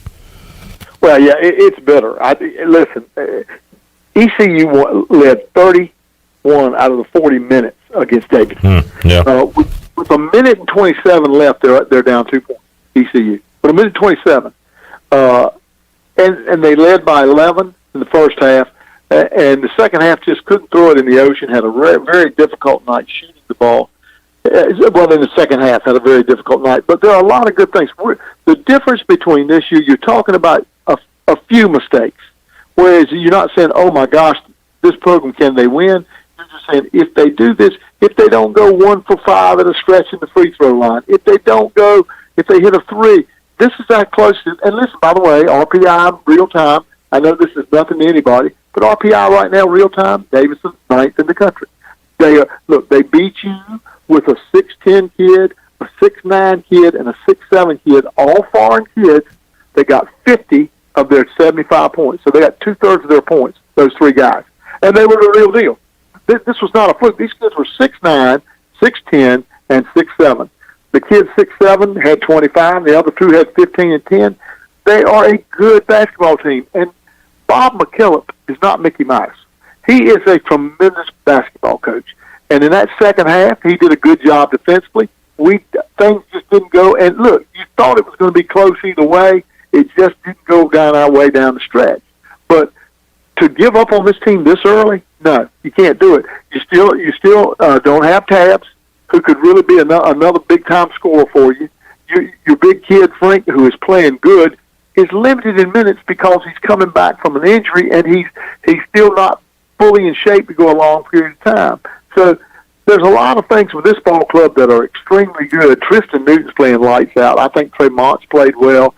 Suggs gives you good minutes. He just had a bad night the other night, but he's a good player. So this is not a time to panic. It's a time to stay with them and pull for them. DeBow played well, but to lose to Oklahoma and Davidson is that's not an embarrassing sight. No, it's really good. No, you just and the frustrating thing is you're in those game size, so you want to win them. And you mentioned all the returners there a moment ago, and I was on the road Sunday, so I did not see 1 second of the Davidson game. I was able to follow it, but so I'm kind of speaking everything up to that game. But the newcomers have looked good, the freshmen, and we'll get to them. But one thing we've talked about over the years, Si, is can East Carolina develop players? It seems like we had so many guys that played well their freshman year and just never got better. And how about, the Tristan Newton this year? And you just rattled off all those names. What I like, Si, is the guys who did stick with it, stick here, are back for another year, all seem to have gotten better over the offseason. That's a very positive sign for Joe Dooley and the staff. Right. Look how much Luigi DeBow, how much better right. this year. All these guys are playing better. They're upperclassmen, and they're playing well. So, yeah, you're right. And then I'm telling you, R.J. Felton is a treat to watch. Brandon Johnson could be really consistently right now has probably been the best big man. Yeah. So, yeah, you got to love where we're headed. We're just not there yet. But I will say this league this year, I mean, let's get real. Cincinnati plays Illinois last night on a neutral floor, who's 14th in the country, and beats them by 20. Blew them out, yeah. So they're 14th in the country. Then you look up, and Houston is beating everybody, taking them to the woodshed, especially Virginia the other night. They crushed them. And then they beat Baylor bad last night. And then you got Memphis. That's three teams that could possibly be in the top 15 teams in the country right now. This is a special league when it comes to basketball, and we're not even counting the Wichita State. We're not counting the Tulane, who's picked right with ECU down at the bottom, who goes to Florida State this last week and loses 59-54 at Florida State. And that's your last place team or next to last preseason prediction. So this is a really good league, and you better bring it. And Joe Dooley's right. He's trying to bring them on. He's trying to see who's what. And he lost against two good teams, Oklahoma and Davidson. So not a time to get upset. It's a time, like I say, it's a time to say, man, you better bring it every night because this is a good league. And so I'm excited about where we are. We just need to get Tabs healthy to help us out because you're talking about 3 to 4 points, and we win these ball games. Well, Si, that's the most popular question around right now. When do you think we see Tabs suit up for East Carolina? Well, the truth is, and I know this is an awful answer, but this is the answer you get. It's literally a day-to-day decision, and it really is. This is coming from Coach Dooley. It is a situation where he was practicing, things look good, then the knee swell up, so you got to take him off, you check him, and everything's fine. Everything's fine. But there were a few things they saw, and we said we need to rest him a little bit longer. And this has just happened in the last 2 weeks. So it's day-to-day for Coach Dooley talking to doctors, and you can't move too quickly with him. But I'm gonna tell you, Clip, and I have seen him when he was moving. He's tough. I mean, he's a different level tough. We just got to get him well, and you got to be patient with it. You'll be seeing and hearing a lot of Seymour coming up because the Pirates play Coppin State coming up Saturday at 1:00. And then after that, Old Dominion the following Tuesday, Gardner-Webb Saturday, December 4th, and then North Carolina A&T on Tuesday, December 7th. So a lot of Pirate basketball there at home in a span of about a week or so. And so that Old Dominion game, go ahead and circle that one. Things got chippy between the Monarchs and the Pirates at Myrtle Beach, and now you get to see them so quickly after that. There's a nice little rivalry on the court between those two teams. I'm looking forward to that one coming up next Tuesday. Yeah, they are much better than the score. That was a good basketball. Listen, they have talent. Jeff Jones is sick, was not there. That's always tough when your head coach is not there. But they are talented, and you're right. That thing got chippy, and it'll be chippy in Greenville, too. So the crowd needs to get out and support this ball club, because that's going to be a ball game, I can tell you. And they've got talent. It wasn't that they didn't have talent. Their bigs get good position. They're very physical, and the guards were physical with each other that night. It was a tough game. And then Tristan Newton, he seems like he's always got a smile on his face. That guy put the ball in his chest, and Tristan after that just decided to take the game over. So he'd rather, I guess, do his talking with his play than anything else. That was fun to see, Si. Yeah, he did. He answered it a different way. He didn't in and tore him up, and that was a really good effort by him. And so that will help ECU. Tristan's just growing up, but he needs help. There needs to be other kids to step up. Yeah, and still kind of waiting. And I guess yesterday or the last game we did see Vance Jackson have 12 points, 11 rebounds. We still haven't had a real Vance Jackson game, and then maybe we won't, because the players around him have gotten so much better. It's Tristan Newton's team, it looks like right now, but still kind of waiting on that Vance Jackson breakout game side. Do you think we'll get one of those coming up? Oh yeah, I do. I think he will. I think he's playing hard. Like I said, we're disappointed he had 12 points, 11 rebounds. I mean, right? Yeah. He'll get more. He's going to do a better job. He's learning too, Joe Dooley's system. So it takes a while, but Jackson can shoot it, and he's a player. And I like what we've seen, like you said, out of the young kids. I think you'll see more and more growth as time goes on. And like you said, it helps. See, you didn't have a chance to practice any. You like Friday, Saturday, and then Thursday, Friday, skip Saturday, and play Sunday. So you didn't get time to really work on things that they needed to work on. And there's a lot of new faces in there. So that's something that will help when you've got time to work with your ball club. Talking to Si Seymour, what a great time of the year, Si. Games on this feast week, and East Carolina was kind of a part of that last week with a lot of tournaments going on, things like that. So it's wall-to-wall college basketball. I know tonight you got number 1 versus number 2, Gonzaga taking on UCLA, kind of the headliner tonight. But, man, there's a lot going on, Si. Are you watching all these tournaments going on across the country?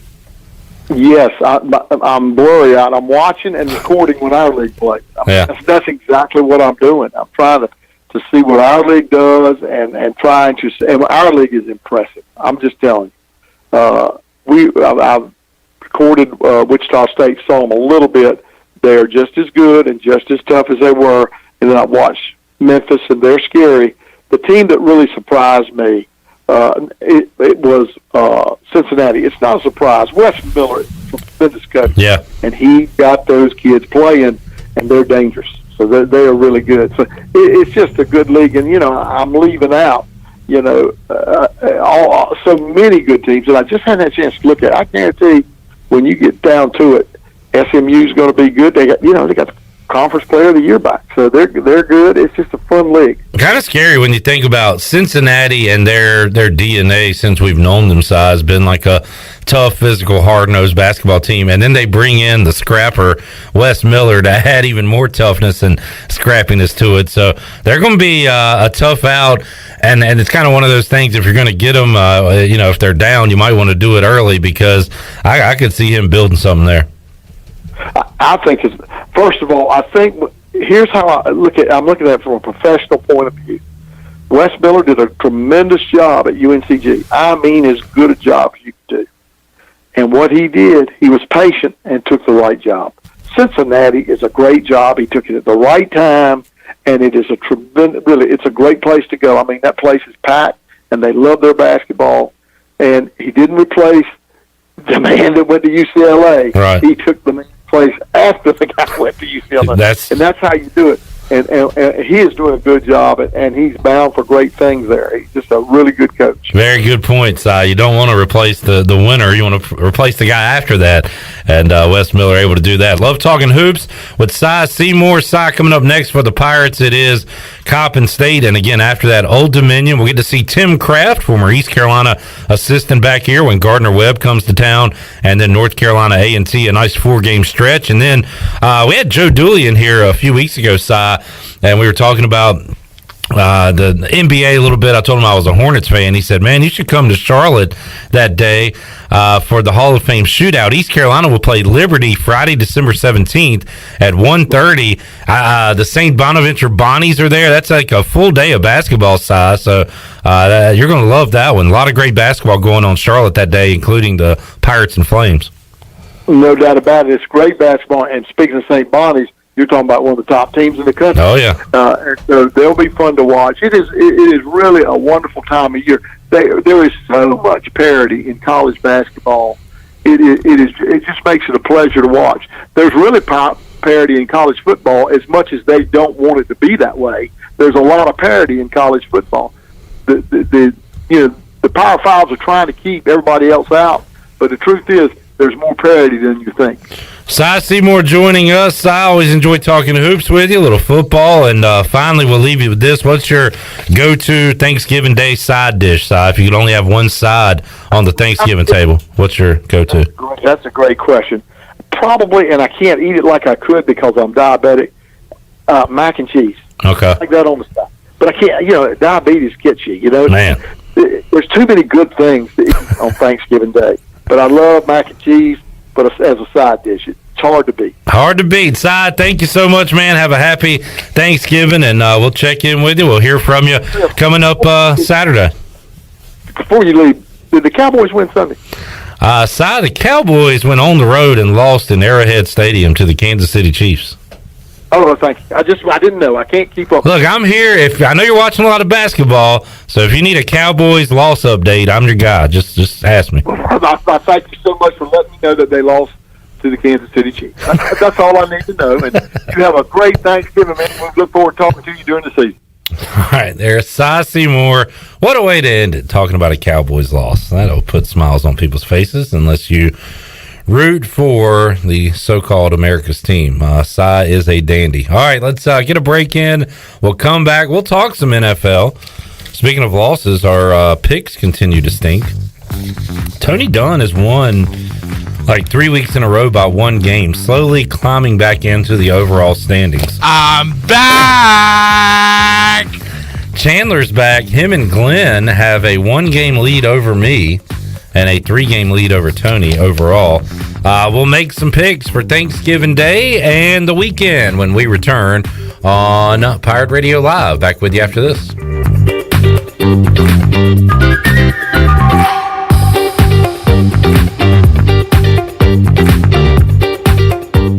Emporium presents A Very Beer Christmas. 'Tis the season to be drinking. Fa la la la la la la la la. Give the gift of beer this holiday season. Emporium is offering a special 12 Beers of Christmas box. 12 Beers of Christmas is a specialty curated 12-pack of beers from different breweries. The 12 Beers of Christmas will have many styles and lots are limited release. One beer for each day up to Christmas. Stop by Emporium today on Dickinson Avenue and also on Facebook and Instagram. On Saturdays, your team needs you, your sofa needs you, and you need a Jersey Mike's sub. Get it all with free Saturday delivery when you order through the Jersey Mike's app. Jersey Mike's, a sub above. This Saturday, while you watch the game at home, we're watching the grill at Jersey Mike's. Order through the Jersey Mike's app for free delivery on Saturdays, unless you're going to miss hearing this. Jersey Mike's, a sub above. This year, US Cellular's making a big deal out of the holidays. You can choose any phone from any brand free. That's right, any phone you see in our store is free. And get unlimited data for our best price of the season. Just $30 a month per line with 4 lines. Feel the locally grown joy from US Cellular, America's locally grown wireless. Limited time offer. Terms apply. See uscellular.com for details. Now that life is returning to normal, we have found a lot of good things that came from the pandemic. One of them is not having to go to the wireless store anymore. The Cellular Warehouse team has been in the business of delivering phones to your home and office for 20 years. People found out about our free delivery service and love the ease of getting a new phone, tablet, or hotspot. Call Toby Williams today at 252-799-7051 so you can start experiencing the joy of never going to a wireless store again. Cellular Warehouse, your local U.S. Cellular authorized agent. Tired and sluggish? Down in the dumps? Or just have the blahs? Maybe you need to hydrate. Revive Health and Wellness on East 10th Street in Greenville offers IV hydration that can help you with lack of energy, improve your mood, assist with immunity, even fix a hangover. Locally owned and operated, the team at Revive Health and Wellness are experienced and licensed registered nurses that will assist you in preparing for your IV session. Call or text today with questions or to set an appointment with Revive Health and Wellness. 252-350-1805. That's 252-350-1805. Hey Pirate Nation, this is Holton Ahlers, and I couldn't do my job without my offensive line keeping me safe. Make sure your employees are safe by using ArcPoint Labs for your medical testing needs. From pre-employment testing to COVID test, ArcPoint Labs is there to serve Eastern North Carolina with accurate, reliable, confidential testing. Schedule an appointment at any of their 6 Eastern North Carolina locations or visiting them online at arcpointlabs.com. Go Pirates! Hi, I'm Annalie Newhoff. And I'm Rob Campbell. And we are with CopyPro. We have been locally owned and operated here in Eastern North Carolina for almost 50 years. CopyPro is the leader in office technology. Does your business struggle with keeping printing costs low or producing professional documents? Here at CopyPro, total customer satisfaction is our #1 priority. We have a variety of solutions to help reduce your printing expenses and make your business more productive. Call us today at 1-800-682-6558 or online at copypro.net. CopyPro, we are the professional office systems people. I'm Sam Jones, and for more than 3 generations, my folks have kept the fires burning for Eastern North Carolina Whole Hog Barbecue. At Sam Jones, you'll find our smokehouse pumping out wood-fired meats, cooked fresh every single day. There are no freezers at our place. Everything, and we mean everything, is made fresh daily, including our sides, sweets, and sauces. Stop in and see us, and I bet you'll be able to taste our passion in just one bite. At Sam Jones Barbecue, you'll find plenty of smoke, but no mirrors.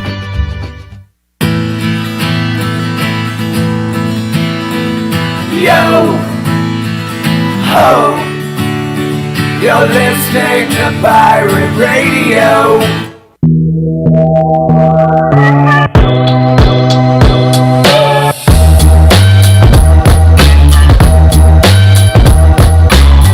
You're listening to Hour 2 of Pirate Radio Live. Save lives, be a hero, and make $700 your very first month donating plasma at Grifols Biomat USA. It's the easiest way to make extra money. Start now at Biomat USA on 505 South Memorial Drive. Make up to $700 in a month and save lives now at Grifols Biomat USA. A better donor experience and better pay. Now, back to the show. Welcome back. From sales to service, Greenville Auto World has all of your vehicle needs covered. Shop all of their inventory now at greenvilleautoworld.net. If you're also looking for someone to service your vehicle, Greenville Auto World has a full service and repair facility. They do brakes, oil changes, tires inspections, and repair any kind of vehicle. Greenville Auto World, across from Speedway at Bells Fork, and online at greenvilleautoworld.net. Thanks to Tim Sutton and Jim Rogers for their sponsorship of the program. Now let's head back in to Pirate Radio Live. Here's Clip Brock. All right, just went to final in Las Vegas. That's where the Maui Invitational is being played this year.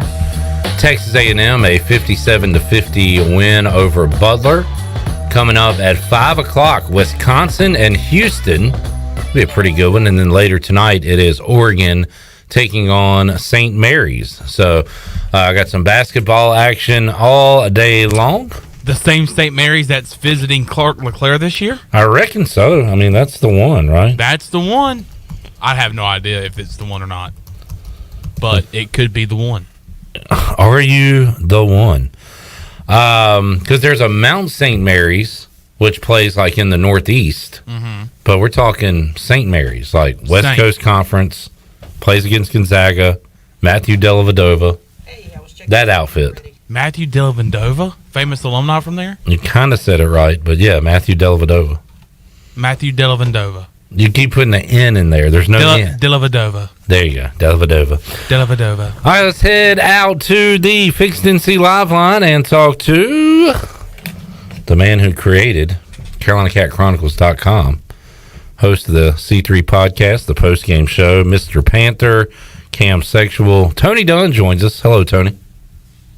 Thanks for inviting me onto the show. You're welcome. What is that supposed to mean? Oh, boy. You still sour about the watch-along last week? Egg biting! Eggs! My egg joke. Wow. I missed it, and even if I didn't miss it, I don't... Surely for the eggs and the deviled eggs. I got it. Egg, but that doesn't even make any sense. I guess none of this makes sense. Actually, I was trying to get a double layered. It was going to be thanks for inviting me onto the show, but I figured you didn't want to. I didn't want to poke the bear because he's going to poke me back today. A lot of poking going on. You missed a good poking yesterday. I had to poke Chandler. Oh, he time and poked time again. Muted you temporarily. All right, so I asked Chandler how you were holding up, or how you were doing during the game, and Chandler said actually you were better off than he was during the game. Chandler took it tougher than you did, Tony, according to him. Yeah, he did, because once we got behind at a certain point, this road is like it felt like it was going to be too much to come back from, and not because the offense couldn't do it, but nothing was going right, and the defense couldn't stop anything. And, man, I really started feeling the squeeze around the third quarter when I told Chandler, I was like, man, I'm going to be lucky if we get the ball back twice at this point. Yeah. That's a Ron Rivera type of game, man, is to grind it down, and all of a sudden somehow we only have the ball 5 times in the whole game, it feels like. And strangely, we come out and put 7 up first, and they weathered the storm better than we did. And really a testament. I told you, Ron Rivera, he's a tough guy. He doesn't lose the locker room. He had those guys mentally prepared, even falling down 7 points in that environment. It showed a lot of fortitude from those guys, and a lot of credit to them. And, it's probably hard, Clip, to keep that energy level that the Panthers had in the beginning. After the Redskins scored, or the Washington football team scored in the second, then you have halftime, the beers are setting in for the crowd, and then they come out and score again in the third. Tough to keep that energy that they were flying with Cam. Hey, look, I made fun of Cam yesterday, and when Cam runs the 50-yard line and does the Superman and makes it all about him, then it's going to be all about him. But a lot of fingers pointed to that Panthers defense, or lack thereof, on Sunday. Were you shocked that Washington was able to, and I watched the highlights, I was out, I was unable to watch the game live, but man, they were just getting Antonio Gibson, McKissick, even the rookie Patterson were churning up yards on the ground. Were you surprised that Washington was able to move the ball like they did? Before I address this, let me talk about this Cam makes everything about himself clip. All right. He put the ball on the logo. He's saying this is about the team. That's a team. Oh, come on. And it's also at home. Give me a break.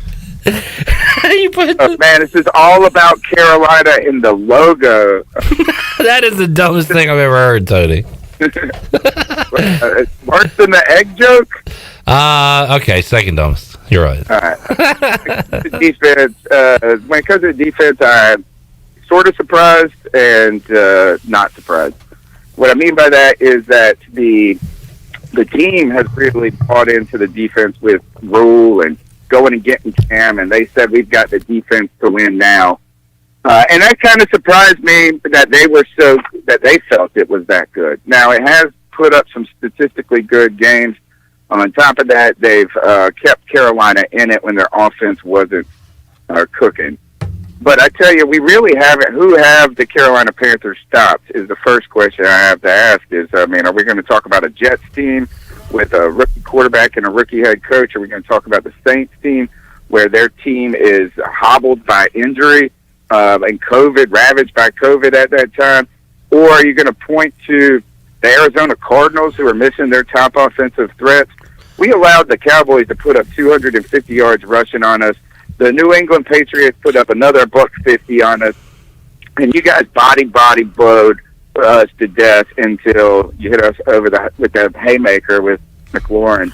Yeah, that's a great point, Tony. This offseason, I listened to Bill Simmons and Cousin Sal. They do their over-unders for every team, and they were down on Washington, and Bill Simmons is a Patriots fan, Cousin Sal's a Cowboys fan, and I was like, well, they don't know about Washington. They don't care. But they went over the quarterbacks Washington beat last year to go 7-9 and make the playoffs, and it was a crappy list of QBs.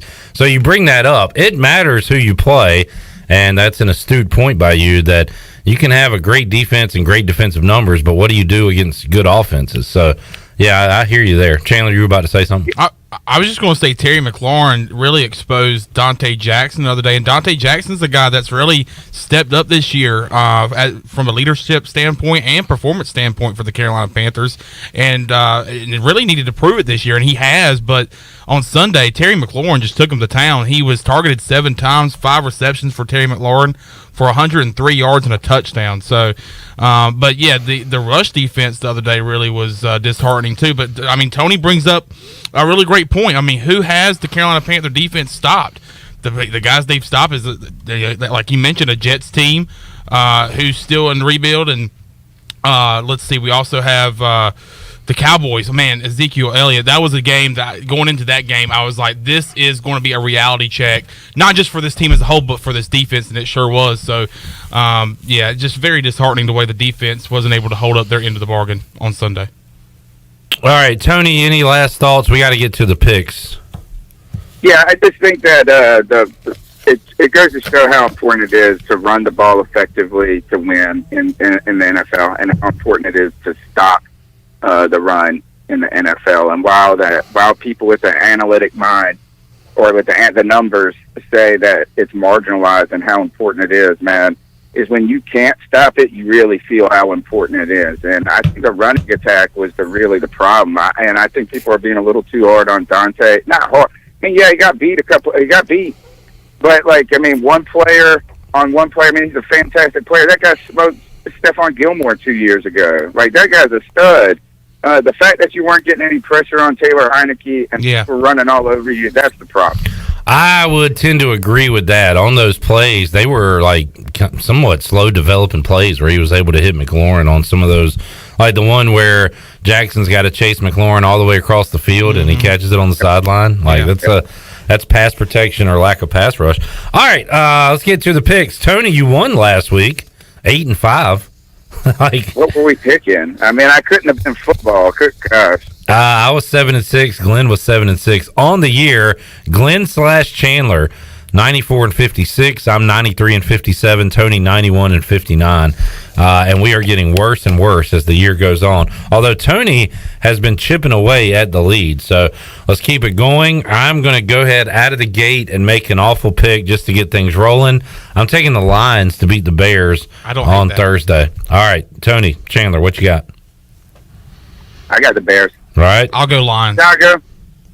Wow, Tony on an island with the Bears on the road in Detroit. It's in Detroit? Yeah. Yeah, you know what? I'm sticking with the Bears. Screw that. I've gotten messed up by them Lions too much this year. I ain't trying to figure out what week it's going to be. Raiders at Cowboys. I'll take the Cowboys to bounce back with the win over Vegas. Yeah, Cowboys for me too. I'll go boys at home. Bills at Saints is the Thursday nighter. Tony, what? Figure out the Bills. That's a great question. Are they frauds? Is that defense fraudulent? Is the real question. And then the next one is, will the Saints make it out of there alive? Because whenever the Bills lose, the next week they come out and pummel. I like that. So I'm taking the Bills on the bounce back game. I like Tony's reasoning there. I'll take the Bills, Chandler. I'll go Bills too. Steelers at Bengals. I will take Cincinnati at home. Yeah, why would you pick the Steelers at this point? I mean, they only won because of the refs against the Bears. So I'll take, and that was a couple weeks ago. I'll take the Bengals. I had and I went to sleep. I didn't see it. I had the under on Sunday night in that game that had like 100 points scored between the Steelers and the Chargers. Chandler. I'll go Bengals. Okay. Bucks at Colts. Wow, this is a good game. It It's tough. You know what? I'm rolling with the Colts, man. That's what I don't know. Didn't I just say last week that the loss against the Washington football team was reminiscent of last year where they then ran the table? Well, yeah, and they look good. I mean, they dominated last night, right? So what do you... So, Watch it. I went to bed. are you going to stick with them? You're going Colts? The Bucs. I'll take the Bucs. No. Oh, man. Okay. Chandler? I'm gonna go with the Bucks. They're 2-3 on the road, but they'll get to 500 after Sunday. Yeah, I'll take the Bucks too. Panthers at Dolphins. Sorry, we didn't lead off with this. Usually we do. There's got to be a bounce back. Okay, you're going Panthers, Yeah, Chandler? got to go back to 500. Tony? Is it a bounce back or is it just like a stand up? I mean, at this point, you can't bounce back if you haven't been good. Good God. It's got to be a bounce back because, you go on the road to Arizona, and I know they were out without Murray and Hopkins, but, the way we dominated that game and got out of there with a 34-10 win to come home and have a chance with against, Ron Rivera and Taylor Heineke, which I thought, confidently that we were going to win that football game, and that we didn't. And the fact that we didn't, yes, this will be a bounce back game for the Panthers, and it has to be a bounce back game because, sorry Shirley, but it's the Miami Dolphins. If you're going to get a bounce back win, you're going to have to get it this Sunday. They win last week. Didn't they win last week? Hey, they beat the Jets. And yeah, they did. And you know what it was, Chandler, why you should have been shook about that game against Washington is because we wore the black on black, and we never played good in them black on black uniforms. Even though I don't pay attention to that. I kind of like the all black. This is a bounce back week, like a Tom Brady football bounces off the turf, barely. Panthers. Okay. All right, I agree with Tony. This is a stand-up week. It's like when you're on a trampoline, you go face down and you bounce back up and stand up. So it's a bounce back stand-up week. Oh, gotcha. Okay, cool. Panthers win this one convincingly. Monster day for Christian McCaffrey. I like it. Let's do it. Oh, my goodness. This is a good game. Titans at Patriots. I wrote these down by hand, so I hope I'm getting these games right. Yeah, I'm looking at it right here. So I am not getting away with the Patriots machine. I've been riding them. What a bad every game week. from the Titans on Sunday. Titans. The weather was absolutely garbage. I think it rained the whole time. Texans playing a dome. I'm not saying you said that's why they lost or anything, but yeah. But the weather outside was frightful. I got to say this is that how are you going to be upset? Like the Titans lost to the Texans, man. I feel like Tony too. Not to throw you under the bus, Tony, is because we both do this. We try to make these statements about teams. And last week, didn't I say last week, like, when are we going to start to look at the Titans as one of the best teams? And you said, right now. And then they lost to the Texans. I know. Well, you know what? Our picks inform us a lot about our takes. I'm grabbing with the Patriots because I have the last month, and they've done me right, and they are in first place in their division. I'm taking New England. Who you got? I'm with you. I'm going Patriots, too. All right, Eagles at Giants. Tony, the Eagles did it. Hey, kudos to you. I ran over that scenario of how they lose every important home game, and they finally got a W last week. Now can they go do it on the road against the Giants? The Giants just fired their offensive coordinator, Jason Garrett. Yeah. You know what? We're at the time of. You remember, Cliff? Last week we were talking about like we're at the time of football where you're counting down and you're like, oh my gosh, there's not much football left. Yeah. We're also at the time of the year where head coaches are firing people in hopes of saving their own jobs. Right. Jason Garrett's fired today because Joe Judge might be fired tomorrow. I'm going to have the Philadelphia Eagles. This is my dark horse team. All right. I think that they are better than we give them credit for. Okay. Eagles. Just because Tony just said that, and we always say one thing one week and regret it the next week, I'm going to take the Giants. You're picking the Giants. Yeah. Chandler. This is what I like to call the Matt Dodge game. Because if you remember Matt Dodge kicking it to Deshaun Jackson. Yes. And the return, and then Tom Coughlin giving him an earful. Yes. Eagles won that game. They're not going to win in that kind of fashion, but yeah, Eagles get the win in New York. All right, awful games coming up here. Falcons at Jaguars. I'll just take whoever's home. Give me the Jaguars. Yeah, I'd say the Jags. Awful. This might be the worst game in the history of football. Hold on. No, wait till you hear the next one before you say that. Oh, God. Chandler, what do you got? Who did you guys take? Jags. I'll take the Falcons. All right. Jets at Texans. Ooh. Ooh. Give you a run for your money. Who you got? Poor David Culley. I don't know why I took the Jets last week, and I don't know why I'm about to take them again. Give me the Jets. I'll take the Texans. Chandler. 2-game winnings. Poor David Culley. Jets win on the road. All right. Hey, this 4 o'clock slate is really good, though. We'll start with Chargers-Broncos. I'll take the Chargers. I hate them. Go Chargers. All right. Let me check on something real quick. This is a game Teddy Bridgewater could win, though. You know what I'm saying? Like, against the better quarterback and the better team, and somehow little Teddy Bridgewater. Just for being boring. Yeah. Like, everybody falls asleep.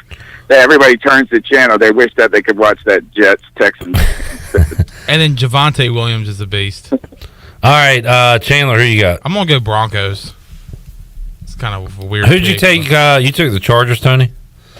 Yeah. I'll take the Chargers, I guess. Coming off a win. Give me the Chargers. All right, Rams at Packers. Hey, I called the Vikings beating the Packers last week. Yeah, you did. And I was watching that game closely, thinking about our picks, and then I saw Aaron Rodgers leading them back, and I was like, ha-ha, it's got folds, and then they didn't. This could be a bounce-back game for the Rams in a way, you would think, but are the Packers going to lose 2 in a row? I'm going to take the Packers at home in Green Bay.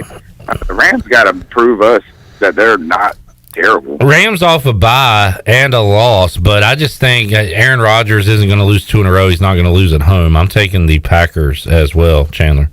Yeah, I'll take the Packers. All right, Vikings at Niners. This feels almost like a play-in game for the playoffs. Like the team that wins this game is going to be in pretty decent shape. I think they're both like at 500 right now, right around there. I don't trust Kirk Cousins to win 2 in a row. I will take the Niners. I'm being suckered back into the Vikings. All right. Chandler? I'm going to go Vikings. All right, and Sunday night, Browns at Ravens. So Lamar didn't play, right? So they had a weird, low-scoring, boring win against the Bears. Why is it that Justin Fields isn't playing and Andy Dalton's starting? It was he's got rib injury, I believe. One rib. Okay. Yeah. Browns at Ravens. I'm going to say Lamar plays and take the Ravens. It's in Baltimore? Yeah, Sunday night. Yeah, I'll take the Ravens. Yeah, sweep it. And Monday Night Football. The Washington football team looking for their 3rd straight win. This is a big one. Taking on the Seahawks. Pete Carroll does not know how to handle losing. He walked out of his press conference, came back in, apologized, and says, I just don't know what I'm doing, guys. I don't know, man. Hey, Tony, how many times do we talk about it? Give me the Seahawks. Give me the Seahawks. Tony, how many times we talk about Ron Rivera, you start to doubt him. You get that seat a little warm. He starts reeling off wins. Let's do that again. I'll take Washington. Yeah, I'm going to take the football team, man. All right. Why not? I don't know, is that, like, right now, I mean, the Seahawks are just such a mess. Yeah. You don't know why. I haven't really watched them either very closely, so I don't know why, but I just wanted to pick them earlier so much and thinking they were going to get out of it. Is it in Seattle? No, but it is in Washington. Okay, perfect. But it doesn't affect teams as much coming west to east as it used to, it seems like. Yeah. But you're right. Ron Rivera in November, December, he's tough, man. And that offensive line, poor Russell Wilson be trying to get back home. All right. I like it. Tony, thanks for joining us, man. Have a happy Thanksgiving. Are you doing the Thanksgiving where you throw a few Italian dishes in the mix this year?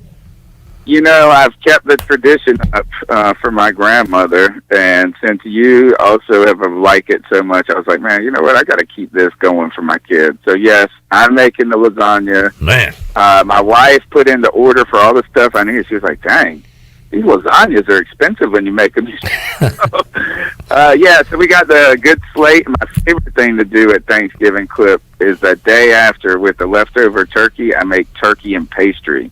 Oh, yeah. Good call there, Tone. I like it. Well, Tony, have a great Thanksgiving, man. We will reconvene with you next week. Sounds good, man. Happy Thanksgiving, guys. All right, Tony Dunn, CarolinaCatChronicles.com, throwing in a little lasagna. I love it, man. That's a great call right there. All right, let's get a break in. We will come back. As we do, breaking news out of college football, James Franklin has been extended 10 years at Penn State. Wow. All right. Chad says, thank you, Clipped Tony Chandler, for not believing in the Titans. Chad, you're welcome. You are welcome. You're quite welcome, buddy. All right, let's get a break in. We'll come back. Stephen Igoe said to join us hour 3. We'll try to mix in some Donnie Kirkpatrick, Blake Harrell. We also got more picks to make.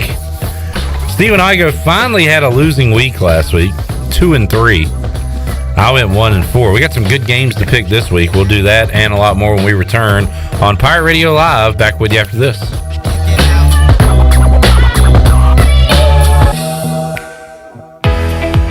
If you wake up in the morning with a backache, feeling more tired than you did when you went to bed, you probably need a new mattress. And the best place to get that mattress is Factory Mattress. Hi, I'm Kirk Smith, General Manager. For more than 40 years, Factory Mattress has been Greenville and Wilson's local mattress dealer. We guarantee the lowest price on the area's best selection with over 50 models to choose from. No seconds or overruns.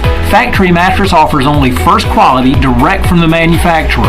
Sealy Posturepedic, Beauty Rest, Stearns & Foster, and Tempur-Pedic. The most highly trained sales associates with over 60 years of combined experience. Same as cash financing with zero interest up to 48 months and free local delivery. Face it, to have a good day, you've got to have a good night. So sleep better knowing you saved money at Factory Mattress, locally owned on Greenville Boulevard in Greenville, on Forest Hills Road in Wilson, on the web at FactoryMattressUSA.com, and a proud member of Pirates Supporting Pirates. To some, that may just sound like ice hitting heavy-duty plastic. But to a Bud Light legend, it's a signal that says it's time. Time to dust off the barbecue tongs and load up the cooler with 37 Bud Lights and an assortment of dips. Because it's time to take back all the fun we've missed.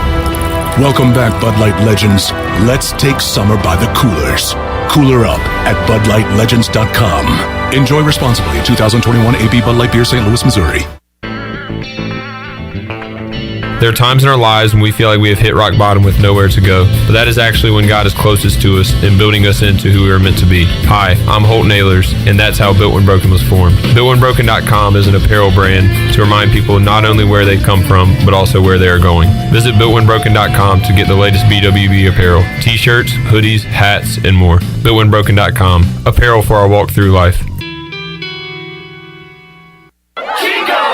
Chico's Mexican Restaurant is where the fiesta never ends. Grab your amigos and head to Chico's every Wednesday for shrimp tacos for only $9.99. Plus Wednesdays means all Mexican imports for only $2.50. Thursdays, enjoy your favorite beef, chicken, or vegetable fajitas for only $9.99. For Mexican food and fun, it's got to be Chico's in downtown Greenville, and now available through DoorDash, featuring a half gallon of the famous margarita mix to go for only $9.99. Chico's, where the fiesta never ends. Are you suffering from anxiety, sleep issues, or chronic pain? Have you heard of CBD? Hemp Garden of Greenville is your premium CBD provider in eastern North Carolina. Find yourself experiencing increased aches and pains as the cooler months roll in? Hemp Garden offers an assortment of pain-relieving topicals, including lotions, creams, and muscle rubs. Visit Hemp Garden to speak with a CBD specialist in a relaxed and welcoming environment today. Exclusive discounts are offered to first-time customers. Hemp Garden, located at 3040 South Evans Street in the Target Shopping Center in Greenville. It's bow time. You've probably heard folks say, don't call it a comeback. But at Bojangles, we don't like to beat around the bush. So when the sizzling, savory pork chop griller's back in all its tender, marinated chili lime glory, and you can get a pork chop griller combo for just $4.59, go ahead, call it a comeback. Get a legendary pork chop griller combo for just $4.59, only at Bojangles. It's bow time. There's no better time to drive away with a quality pre-owned car, truck, or SUV from Greenville Auto World. Greenville Auto World is your authorized rough country dealer. We specialize in lift and leveling kits along with custom wheel packages. Whether you're looking for ground clearance or enhancing the appearance of your vehicle, trust our team for your off-road experience. Greenville Auto World, 3840 South Charles Boulevard across from Hardee's at Bell's Fork, or online at greenvilleautoworld.net. Pirate Radio. Join the crew. Fire those things that go bang! The voice of the Pirate Nation.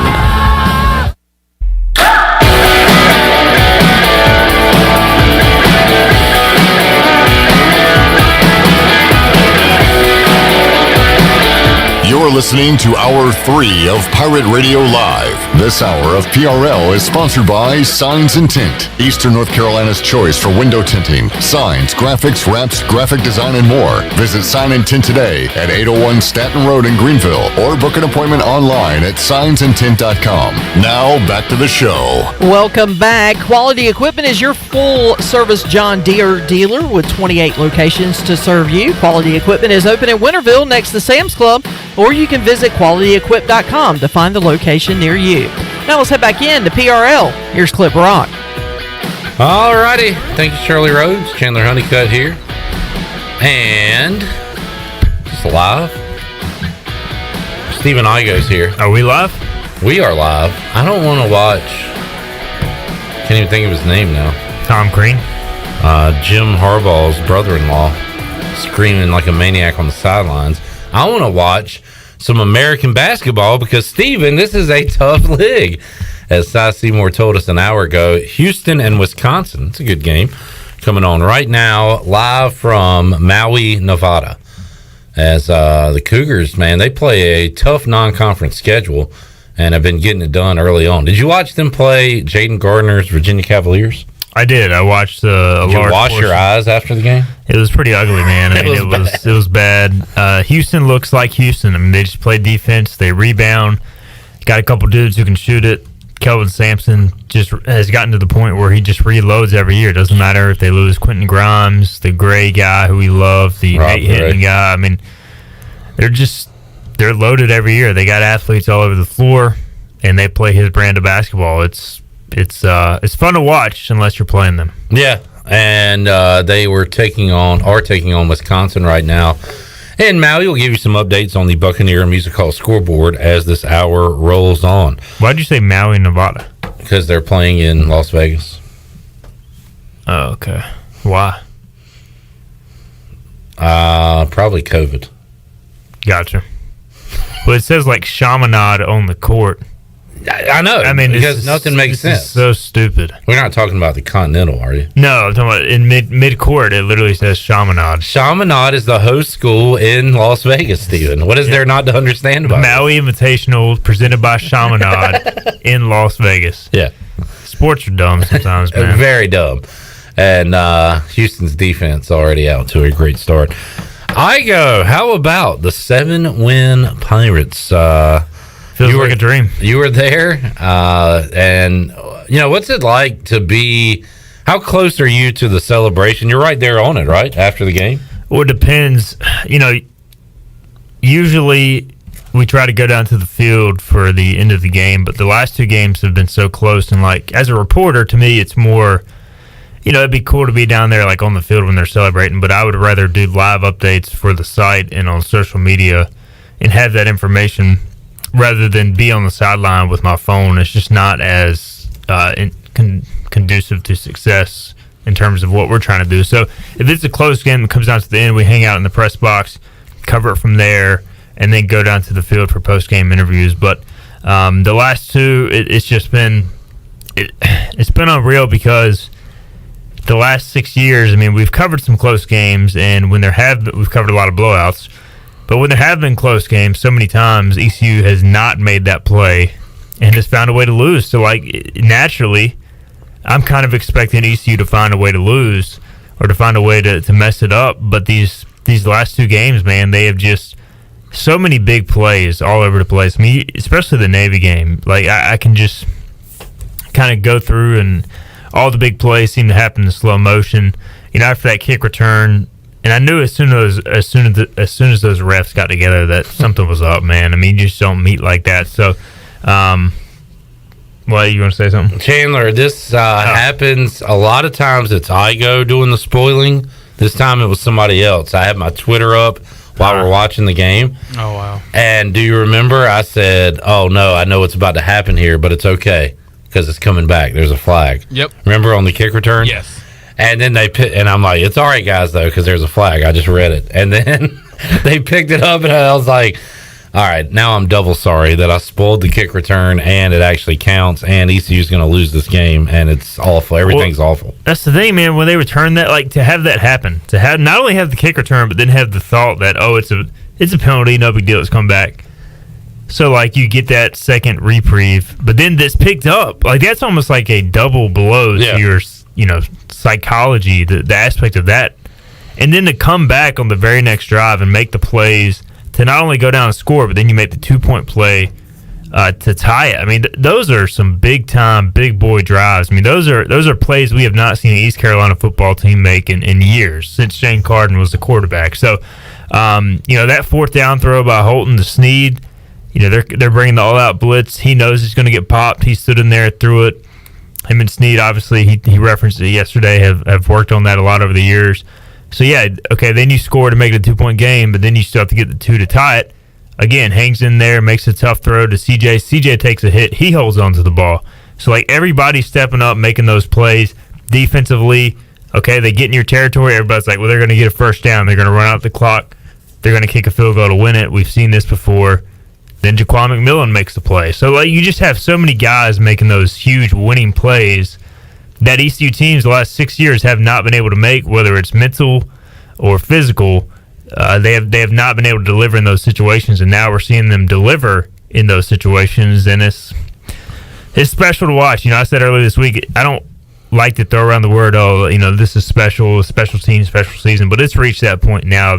When you win 3 road games like that in one season, I mean, that makes it special. It's cool to win at home, but when you go on the road and you win 3 in that type of fashion, I mean, you just don't see that a lot, no matter how good a team is. How many times, Igoe, do you see your favorite team or a team you're covering? They're down 8, so yeah, it's one possession. Like we can erase this in one possession, but it almost feels insurmountable to not only score the touchdown, but how often does that 2-point conversion come up short? Yeah. And you're like, all right. You got to not only get the 2, but then that just ties the game. You're then right. You got to get a stop, and you got to find a way to win the game. Like, yeah, you can say it's one possession, but your odds of doing all those things are probably pretty low. And ECU did them. Donnie Kirkpatrick dialed up, and as Chandler, as Eric Collins would say, an absolute beauty on that 2-point conversion. Oh, a beauty! Ayler's just looking to the right. He says that he did look at CJ before he threw it at him, but it was almost like a no-look pass to CJ Johnson, who's there open, but he's going to get crushed, as you said, makes the catch, secures it.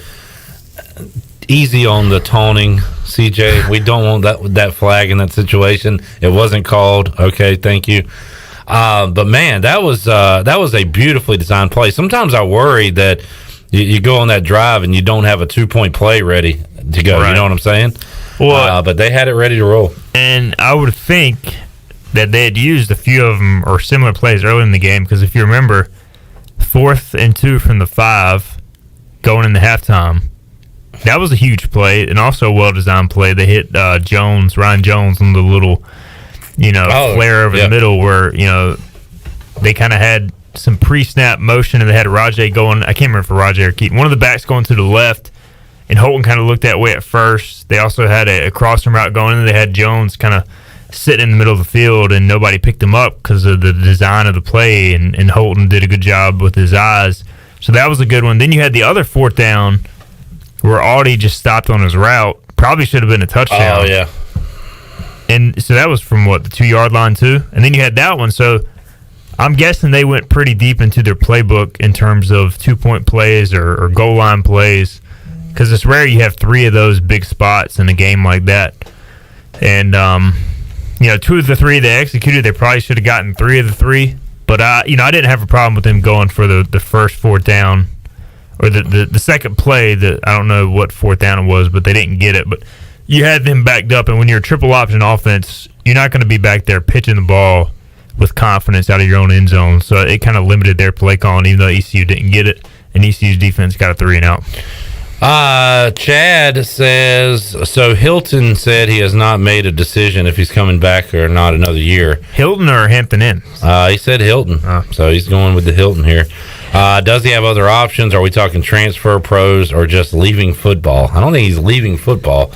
But there was talk. I heard some rumors midseason that I think he was just about over it all. I don't know if he just would have hung it up completely, but I think the recent winning, the success he's had, I just think it's kind of reinvigorated him. I mean, the smiles he's had, even after the Memphis game, he came up to me, gave me a high five and like a hug, chest bump thing, because he was so fired up, man. Yeah. I mean, there was such a weight lifted off his shoulders. He had reached kind of his long-standing goal. I think he's having so much fun right now.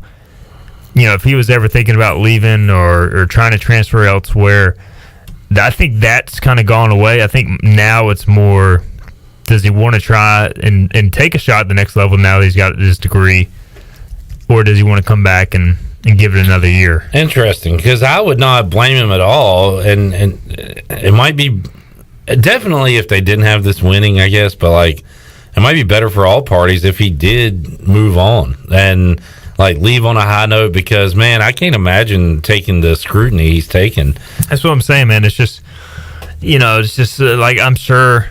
And the tough thing is, when you're the hometown kid, a lot of the people that could be criticizing you. You might not know them directly, but in a place like Greenville, like you're always kind of like 2 or 3 people away from being connected to that person. So I'm not even saying it gets to him, like it would get to me. He seems to kind of roll with it fine. His family, he's got several brothers, so I just think that stuff does weigh on you. And he could go somewhere else and face a lot of the same criticism, maybe even be louder if he were to go to a quote unquote bigger school. But I don't know, I've always said you can critique a quarterback's play, and that's completely fair. You can look at a play and say, hey, you shouldn't have made this throw, shouldn't have done this, etc. But to take personal shots at the kid, I never understood that. And there's been a lot of people that did that when the team was struggling. So I'm just happy for Holton's success, happy for the team's success, and we'll see what he decides. I kind of get the vibe that he, at this point, is more leaning towards coming back, because he had said on y'all's show that last week that he was planning on walking, and now it seems like, I don't know if he's not going to do that or what, but that kind of signals to me he's probably leaning towards coming back. But again, no final decisions have been made. He said that, and who knows if the outcome of the Cincinnati game plays a role in his decision. I don't know. Kenny, by the way, I wish our guy Larry Gary, I would love to hear an update from him on Holton's only playing because Morgan Ehlers has a show on Pirate Radio. He'll call back in if Cincinnati wins 40-10. I'd love to hear from him again. Have not heard from him since the recent winning, though. I think it's pretty obvious at this point, and Holton I don't think is the perfect quarterback. I mean, there's rarely any perfect quarterback. I think it's pretty obvious that when he gets a good pocket and a good time and players are making plays around him, he's an well above average college quarterback. I mean, he's proven that during this winning streak because the offensive line has protected him. Guys are making big time catches. CJ is making those big catches. Aldi's making some catches. Snead's making catches. So I just think when the team plays well around him, he's such a better quarterback, and he's done a better job of decision making. He's throwing the ball well. But the biggest difference with Holton's game is, to me, he's not being indecisive. When it's time to run, he's pulling it and running. Yeah, that has been a change. And maybe he just, I think after that UCF Houston deal where there were 2 games back-to-back, 2 plays, maybe he just decided, you know what, I'm not going to even think about it. If I see a lane, I'm just going to tuck it and run, and we'll deal with how I feel later. Kenny was asking about the numbers between Holton Ahlers and Desmond Ritter. Holton has more yards, just about 300, around 200 and some change more yards. Touchdown-wise, Ahlers has 17 to 9 interceptions. Ritter 25 to 6 interceptions. Rushing the football this year, because we do know Desmond Ritter, really, I never thought he would be an NFL-type quarterback because I didn't know if he could throw that well. But, man, he could run the football. His rushing numbers, these are so difficult to see for me. I don't like this change that they... Yeah, I don't like this change. The little stat package thing, like you have to scroll so much just to find relevant information. There you go. All right, Ritter has 335 net yards on the year, 6 touchdowns. About what Holton has, I think. And Holton Ahlers is sitting at 229 yards, 6 touchdowns. They're actually, pretty similar numbers. Ahlers more yards, a few more picks, and Ritter has a few more touchdowns. So pretty similar numbers there. I would say Cincinnati's, ECU had one blowout over Temple where Holton came out. Ritter was also out of the SMU game midway through the third quarter. I mean, there's been games like the Temple game they played where he's probably left the game early and they didn't want to run it up. But, I mean, they're both really good quarterbacks. I'll be very interested to see, what happens with the all-conference team. My hunch is that it'll go to Ritter first team just because, and that they'll give second team to Mordecai from SMU because he's got better numbers. But Mordecai, I mean, I think he's good, but I think he's a product of that system. The system QB. He had 66 yards against Cincinnati. Is this overall selections, if you had to guess, Igoe, where a guy's getting picked? Yeah. So they're looking at him as a first-round quarterback, it looks like, in some of these drafts. I mean, you look at size, mobility, arm strength. I mean, there's not a tool he doesn't have. He's smart. I don't know what he's... The only thing that has been inconsistent with him some in the past is accuracy. What is his completion percentage this year? Because...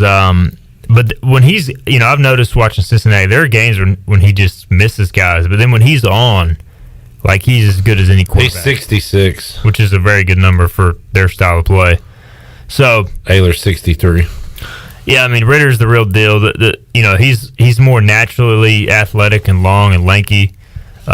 He looks like he's running in slow motion, and he just kind of runs by guys. All right, he's not Cam Newton, but it does sound like with the accuracy issues, the size, the running, very similar to Cam. In fact, I saw one of these mocks had the Panthers drafting Desmond Ritter. It would be he's not as thick as Cam or as strong, but he's definitely got that similar build.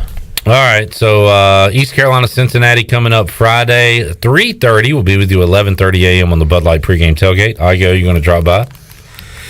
Yeah, I'm planning to. All right. Are you upset that you missed the watch along last week? Am I upset that I missed it? Yeah, you missed a great time, a fun game. Well, first of all, if I would have showed up, I would have looked like a loser. Great food. I wouldn't have had a basketball jersey to wear. Do you not own? You own a sleeveless shirt. I'm sure you break out those guns from time to time. I'm not a huge if you're working out in your tank top. To me, you're just looking. You're trying. Cam Newton. You're trying too hard. Yeah, you're trying to be like Cam Newton, and you're basically going to midfield and doing the Superman. I mean, just if you want to work out, just work out in a regular Nike T-shirt. Are you a big? I'm surrounded by a lot of big selfie workout guys. Do you take 4 selfies every time you work out? I don't, but it honestly is amazing the amount of people.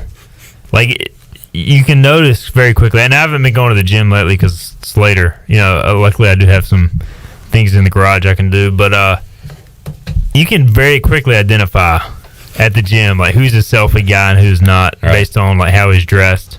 They'll have their phone out. They'll put it, lean it against the wall to film themselves. Get a little video. Come on, man! You don't need to do that. There's just one dude who, it's cool, but he posts every workout, how many calories he burns, all that stuff on Instagram. We don't need to know this, man. Quit. This is for you, right? Yeah, it's not for me. I don't care. Anyway, it honestly makes me think less of those people. All right, Chandler, are you a workout selfie guy? I'm not a workout guy. Period.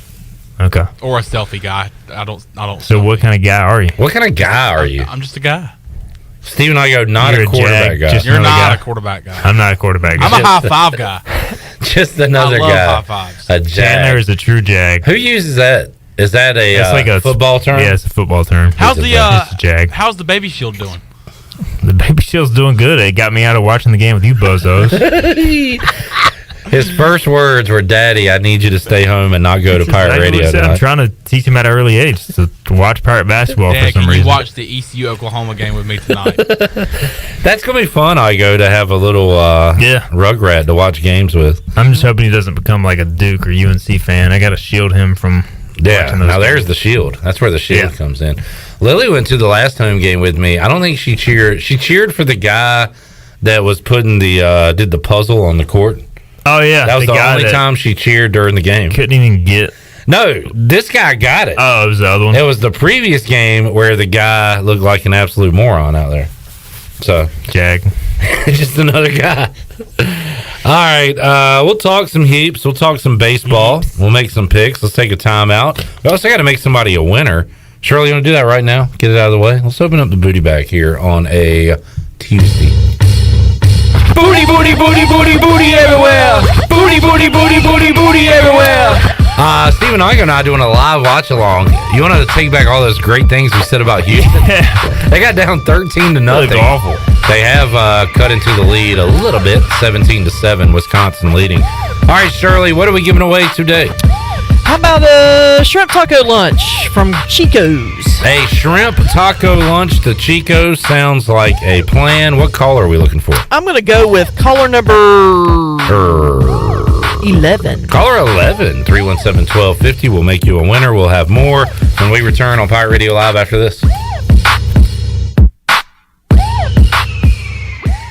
If you live in eastern North Carolina, chances are you've heard of Riley's Army. Riley's Army started in 2008 and has provided emergency support to over 300 families who have a child with cancer. Join us on Sunday, December 12th at 2 p.m. at the Winterville Parks and Rec campus for the Santa Dash, benefiting kids with cancer and their families right here in our community. Bring a new, unwrapped gift for a Riley's Army family and help us give our families the Christmas they deserve. Register at runtheeast.com or call us at 252-481-4471. We can't do it alone. We need an army.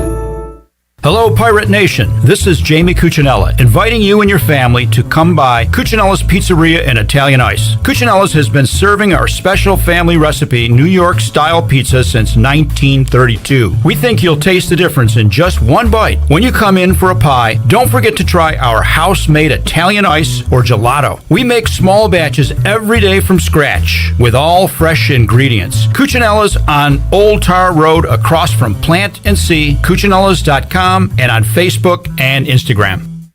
Blue 42! Blue 42! Unlike football, life doesn't take a timeout, and anything can happen at any time. Unfortunately, anything isn't always a good thing. You need auto and life coverage, and agents there for you 24 hours a day, 7 days a week. You need North Carolina Farm Bureau insurance. Timeout? Not even in our vocabulary. Pirate fans, call Carlton Venters or Brandon Manning at 756-3007. North Carolina Farm Bureau Mutual Insurance Company. Farm Bureau Insurance of North Carolina, Inc. Southern Farm Bureau Life Insurance Company, Jackson, Mississippi. An independent licensee of the Blue Cross and Blue Shield Association. UBE and PirateWear.com is excited to offer Pirate Nation the largest selection of new ECU merchandise and tailgate supplies ever. UBE has the best prices in town, so that makes UBE your one-stop shop for all things ECU. UBE does daily restocks of Champion, Adidas, and Under Armour. Don't forget to bring your young Pirates in to plunder the Crow's Nest, which is the only kids store dedicated to ECU. Plenty of free parking uptown in Greenville. Visit them at PirateWear.com. Go Pirates! Hey Pirate Nation, this is Scott Harris with RE/MAX Preferred Realty. I've been in Greenville over 25 years. I'm a proud graduate of ECU. If you're looking to buy or sell a home, then give me a call today and let me help make your real estate process fun and easy. I keep it simple and explain the process every step of the way. My goals are your goals. There are no long-term contracts, and you always deal with me from start to finish. The right home starts with the right agent. Call me, Scott Harris, at 347-1857. Go Pirates! There's nothing more important than protecting your family. Fire ants can cause painful allergic reactions and even death. Protect your loved ones at home where you should feel the safest. Visit pesttechofgreenville.com to learn of our once-a-year treatment to guarantee you stay fire ant free. Tested and proven effective by your Eastern North Carolina exterminating professionals at Pest Tech of Greenville. Mention the crying baby for an extra 10% off. Hey Pirate Nation, this is Tom Brown from Brown & Wood Cadillac. We've been serving the Pirate Nation in Eastern North Carolina for 83 years. We have 4 brands, 3 generations, 2 showrooms, and 1 goal to make sure you leave a happy customer. This month at Brown & Wood, get a 2021 Cadillac CT5 for 0.9% for 72 months, plus $500 off. And as always, Brown & Wood is the home of the lifetime powertrain warranty. We're located on Greenville Boulevard next to the Convention Center, or shop us online at brownandwoodauto.com.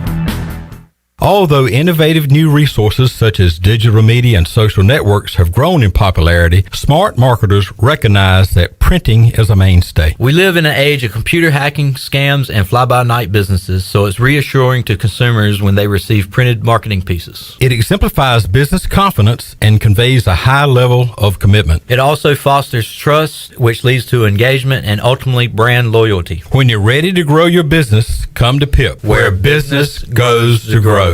Warren's Hot Dog Pizza, homemade lemonade. Hey Pirate Nation, are you ready for some Warren's hot dogs? Warren's original Hot and Judy's mild sweet chili hot dogs have been the official hot dog of sports fans for over 30 years. Pick up a tailgate special this football season of 10 or more hot dogs for only $1.50 each. Warren's in Greenville across from Ron Ayers Motorsports and the new Chocowinity location next to the fire department. Warren's hot dogs. Want some? Get some. Go Pirates. Pirate Radio is the voice of Pirate Nation.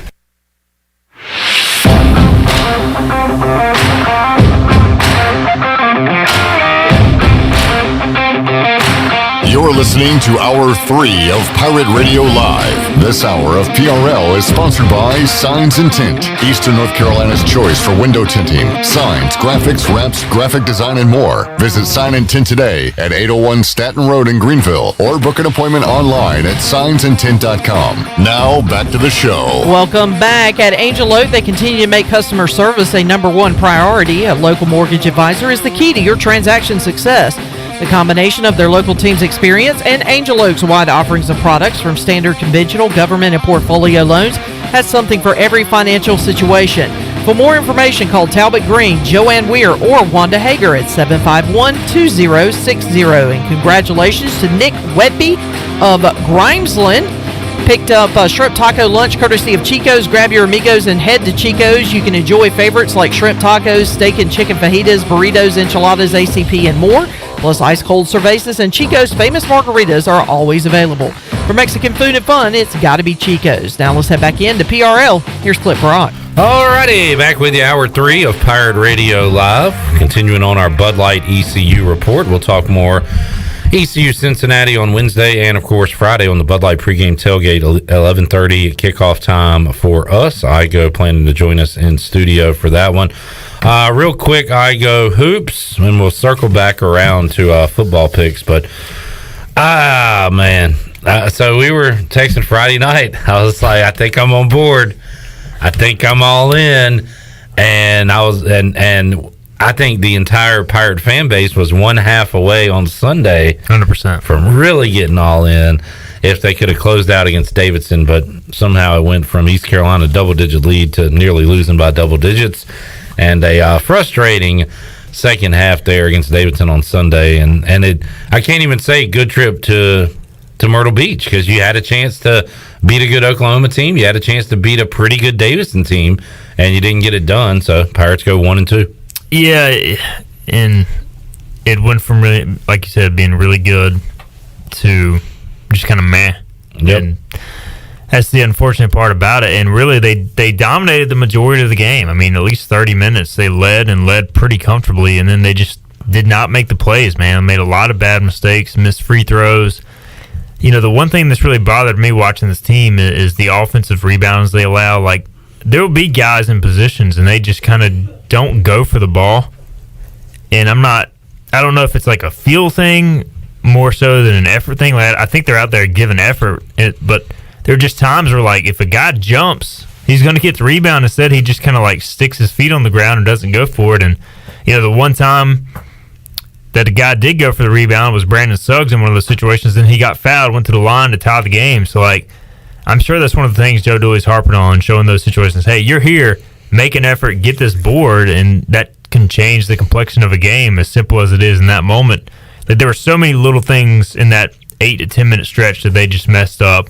You know, they screwed up an inbounds play that I think led to a Davidson bucket when they were down 3 to make it a 5-point game. It's just, you know, missing the front end of a 1-on-1. I thought the other thing was ECU looked noticeably tired at the end of the game. You know, Tristan Newton looked gassed. He had played a lot, so you can understand that. But I thought Davidson looked to be, at the end of the game, more comfortable and in better shape, executing better, too. East Carolina returning home Saturday. It's a 1 o'clock tip-off between the Pirates and Coppin State. I'm looking forward to next Tuesday night as they get Old Dominion again. That game got a little feisty, a little chippy. Yeah. So I got to imagine it's going to be the same when they come to Minges and play East Carolina so quickly after they had that kind of emotional game in Myrtle Beach. Yeah, and Old Dominion, historically a really good basketball program, and it looks like this year they brought in some new guys. They were missing their head coach at the Myrtle Jeff Beach tournament, so that hurt. They went 0-3. They lost to Penn.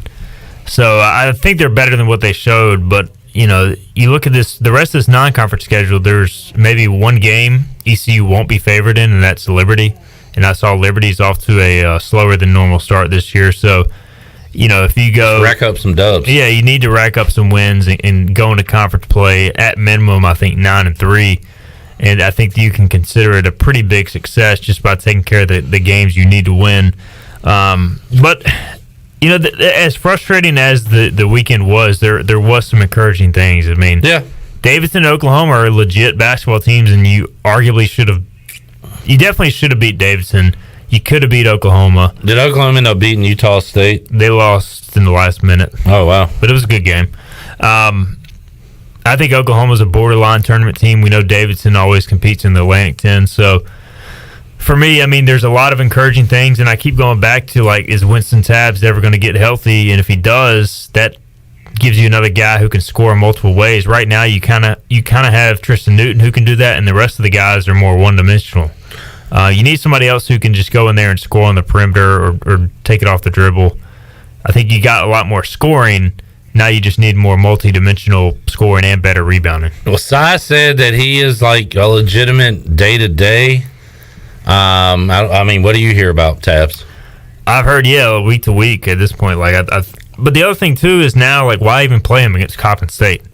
You know, if you can't beat Coppin State with your... If he can go, you got to get him on the court. If he can go, yeah, but don't rush him. I mean, he was out there practicing near full capacity when I was out there in the preseason in October.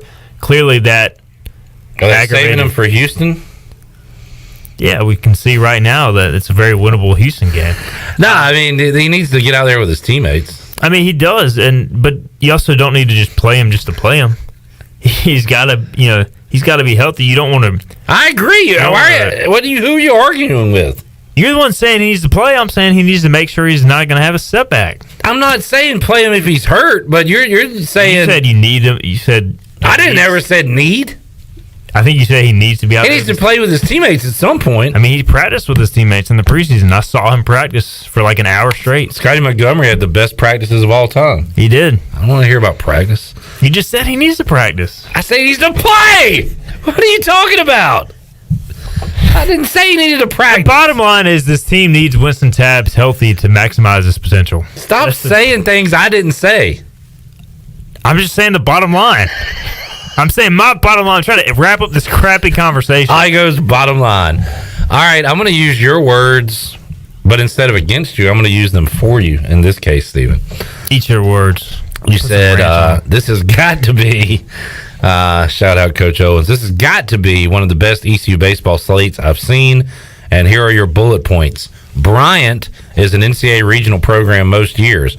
Remember, go back in time, Charlottesville, they were the 2 seed, we were the 3, right? I mean, they consistently they dominate their league. It just comes down to whether they win the tournament or Didn't not. they hit like an astronomical number of home runs that year? Yeah, they're good. You said traveling series with UNC. Keith LeClaire Classic has 3 regional teams. Is that 4 including ECU? Or is that? Yes, that's 4 including ECU. Non-con road trip to Charleston. And midweeks with State, Duke, UNC Dub, Campbell, VT, ODU. And a 3-game series with VCU, which was a regional team last year. So I like your bullet points, and no arguments from me, Stephen. This is a fantastic schedule. Is that St. Mary's, like, California? I guess like so, Matthew yeah. Dellavedova? I think so, yeah. Okay. That's just I don't know why they're playing. It's a weird ECU. game. Yeah. Spring break for them, maybe? And also, I know we were talking about this earlier, the Greensboro game, TBD. TBD. But that's going to be at the minor league park, we would assume. I would assume. All right. Where else are you going to play it? Greensboro College, Greensboro High School. Dudley High School in Greensboro. Dudley? Grimsley? Is that in Greensboro? I think so. It's in that area. Well, okay. Well, if you end up at Grimsley High School, remember this conversation. All right. So a great baseball schedule. More on that as we get closer. Anything else before we We're not that far away. I mean, we're almost in December. The season starts in like early Febs. What is that? 2.5 months? Are we playing on Valentine's Day this year, Stephen? Probably so. The opening day is always on Valentine's Day or right there. I noted on yours, I don't know if you care about this, Stephen, but East Carolina is away during the first week of the NCAA tournament. I saw that. Who are they playing that weekend? That's Charleston. So you might be there. I'm torn because I really want to go to Charleston just to act like I'm covering the team, but really to take a vacation. Oh, well, yeah. Do it all. You can go to the games, and then you and Erica can watch basketball. I'm sure she'd love to do that at night. I'm going to say that that's a no-go. If I'm in Charleston, if I spend any time watching basketball, I'm going to be in trouble. Well, you got Actually, I watched ECU beat Houston last year in Charleston. I got an idea for you, Stephen, since you're already using this as an excuse. Erica Slater told me he really wanted to watch the NCAA tournament. That's true.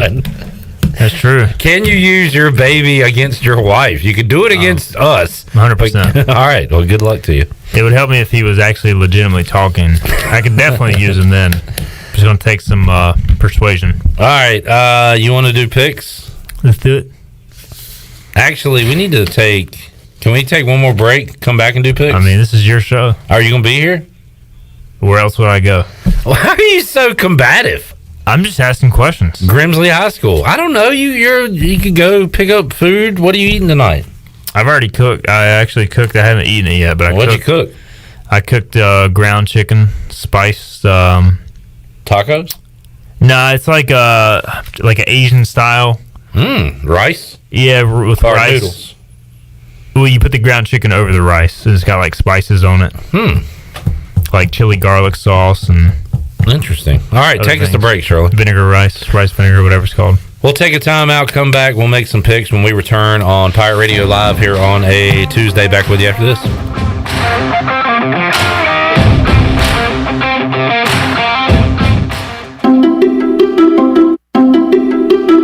That's for you. Answer the call from patients who need plasma. Donations are down, so give plasma at a Grifols Center and receive compensation. Visit grifolsplasma.com. Gonna get that? Answer the call from patients who need plasma and receive up to $700 your first month when you donate at a Grifols Center. Visit grifolsplasma.com. The Buccaneer Music Hall is your beacon of music in the land of pirates and ENC. Open 7 days a week from noon until 2 a.m., the Buck features live music every night of the week. Tuesday is karaoke with DJ Captain Morgan. Wednesday is acoustic night. Thursday is the DJ dance party. And Friday and Saturday nights, it's live bands. Check out the Buck's Facebook or Instagram page for more information. The Buccaneer Music Hall. We'll see you at the Buck. University PC Care has been busier than ever repairing personal PC and Mac computers and iPhones during this pandemic, and we thank you for your support. Now, with everyone streaming and doing work from school and home, you may have discovered that your home Wi-Fi just isn't cutting it. It may be time to upgrade your home network, and University PC Care can help. To make a network assessment appointment and discover upgrade options that fit your home, go to talktowilliam.com or learn more at universitypccare.com. Burgers, wings, hand-cut, hand-breaded chicken tenders, fresh salads, and cold beer is the starting lineup at Tiebreakers and has been keeping customers happy for 20 years. Tiebreakers' family atmosphere is the perfect place to come watch your favorite team play while enjoying a great lunch or dinner. In a hurry or looking for catering options? Get Tiebreakers to go. That now includes the new curbside pickup by ordering online at tiebreakersnc.com. Tiebreakers. The ultimate Bon Jovi tribute band, Slippery When Wet. It's my life, it's now or never. Live, one night only, at the Bob Martin Ag Center in Williamston. Saturday, January 15th. Advance tickets just $25. But for one day only, Friday, November 26th, a Black Friday flash ticket sale for only $20. Get your tickets at innovativeticketing.com. Slippery When Wet, the Bon Jovi cover band. Saturday, January 15th, at the Bob Martin Ag Center in Williamston. $20 advance tickets Black Friday at innovativeticketing.com. East Coast Grading and Utilities is your source for clearing, hauling dirt, and concrete work. East Coast Grading and Utilities handles all sewer and water issues as well. I'm David Vaughn. Whether putting in a new subdivision or helping you with any and all of your drainage problems, I can get the job done. Call me at 531-7494. No job is too big or too small. East Coast Grading and Utilities. Friends helping friends. 531-7494 for East Coast Grading and Utilities. There's no better time to drive away with a quality pre-owned car, truck, or SUV from Greenville Auto World. Greenville Auto World is your authorized rough country dealer. We specialize in lift and leveling kits along with custom wheel packages. Whether you're looking for ground clearance or enhancing the appearance of your vehicle, trust our team for your off-road experience. Greenville Auto World, 3840 South Charles Boulevard across from Hardee's at Bell's Fork, or online at greenvilleautoworld.net.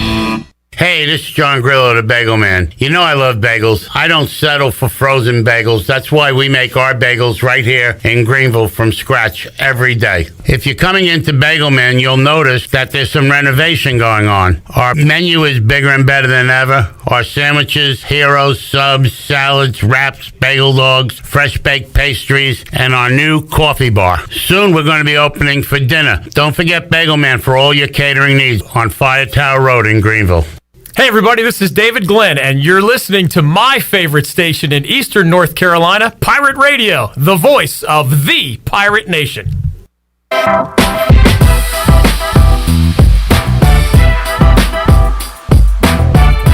You're listening to Hour 3 of Pirate Radio Live. This hour of PRL is sponsored by Signs and Tint, Eastern North Carolina's choice for window tinting, signs, graphics, wraps, graphic design, and more. Visit Sign and Tint today at 801 Staten Road in Greenville or book an appointment online at signsandtint.com. Now, back to the show. Welcome back. Taking a look at your stock market report for today, the Dow was up 194 points and closed at 35,813.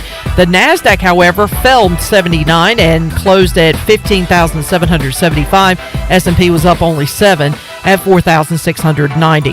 That's your Wells Fargo Advisors financial report. For a personal look into investing, call Wells Fargo Advisors today at 756-6900 in Greenville.